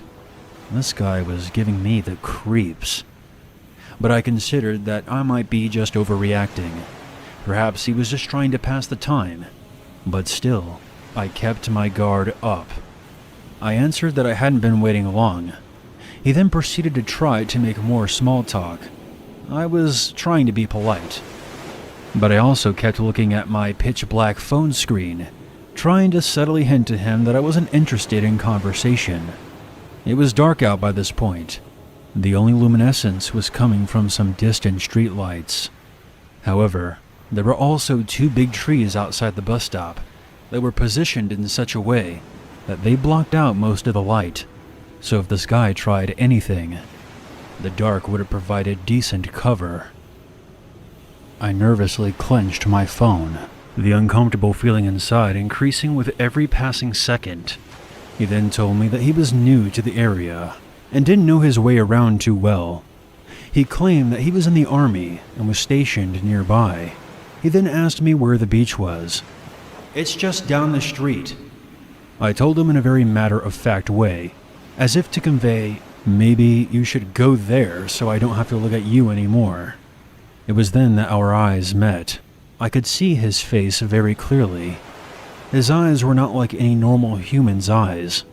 It was as if they were looking right through me, staring at me like a hungry fox who just discovered a trapped, defenseless rabbit. He then asked me, "Do you mind if you show me around? Come on, get in the car for a little while." I may have been a naive 16-year-old, but I was not an idiot. I knew that if I got in that car, that would be the last time anyone ever heard from me. I was trying my best to show him that I wasn't afraid, so I politely declined while looking down the street for my bus. He then began to beg and plead. It was really kind of pathetic. I told him no once again. He then said something that I will never forget. "Come on, baby. It won't take long. I promise." At that moment, my blood ran cold, and my stomach felt like it was going to drop right out of my ass. I felt absolutely sick, like I was going to throw up. But I kept my cool, and thankfully my bus was now in sight and coming down the street. A feeling of relief washed over me. I told him no once again, Thinking that would be the end of it, he then told me that he would drive me home right afterward. This guy would not give up, and I finally had enough. With all the strength and courage in me, I shouted, "No, leave me the hell alone, you fucking loser!" As my bus pulled up, I heard him say something genuinely terrifying.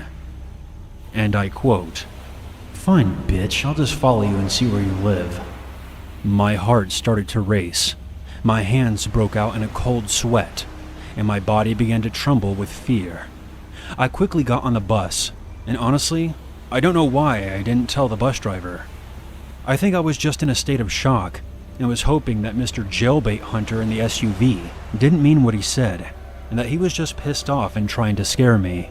When I sat down and looked out of the window, I saw the headlights of the SUV. They were tailing the bus. I thought I was going to have a mental breakdown. When the bus arrived at my stop, I ran like hell. I reached the front door of my house, which was usually unlocked, but tonight, of all nights, it was locked from top to bottom. I frantically rang the doorbell while going through my bag to find my keys. I then heard someone pull up out front. Without turning around, I knew who it was. Just like in the movies, I dropped the keys as I was trying to put them in the front door. I finally managed to unlock my front door. Before turning the handle, I heard a car door slam shut from behind me. I quickly ran inside and slammed the door shut. In a panic, I explained to my mother and my older brother what happened. My brother ran outside and looked up and down the street.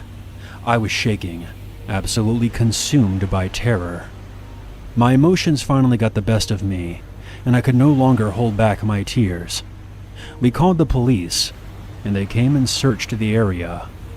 They asked me if I had gotten a tag number, and unfortunately, I had to tell the officers that it was too dark to see. But I did notice a sticker of some sort of bird on the backseat driver's side window. It didn't dawn on me until they left that this had been the same SUV that was across the street when I was with my boyfriend an hour prior. They told me that they checked the army base nearby and the surrounding area, but nobody had seen any vehicle matching the description I gave. All I could think about was what the bus driver had said to me, and the irony of what took place that same night. Years went by, and I didn't think much about this incident after that night. One day, I was scrolling through Facebook when I came across a picture my friend had posted. It was a story of a man who had been following her home from work for the past 3 days, and it was the same guy who I encountered 5 years prior. My heart felt like it was going to leap out of my throat. Looking at the post, I noticed that several other women had come forward, and they all shared similar experiences to mine. I ended up finding out that he almost kidnapped a 13-year-old girl. She allowed herself to be lured into his car, but once inside, she noticed a roll of duct tape, some rope, a pair of gloves, and a bottle of what turned out to be chloroform on the floorboard. She ended up jumping out of the window while they were stopped at a red light. I don't know all the details, but apparently he got physical with another woman who was pregnant and tried to force her into his car. He got pretty ballsy and started trying to abduct women in broad daylight. The news found out that his name was Leo, and it was also discovered that he had a wife and 2 daughters who were around 3 and 5. They interviewed his neighbors, and to my surprise they defended him, saying that all these women were just lying. It's truly unbelievable how stupid people are.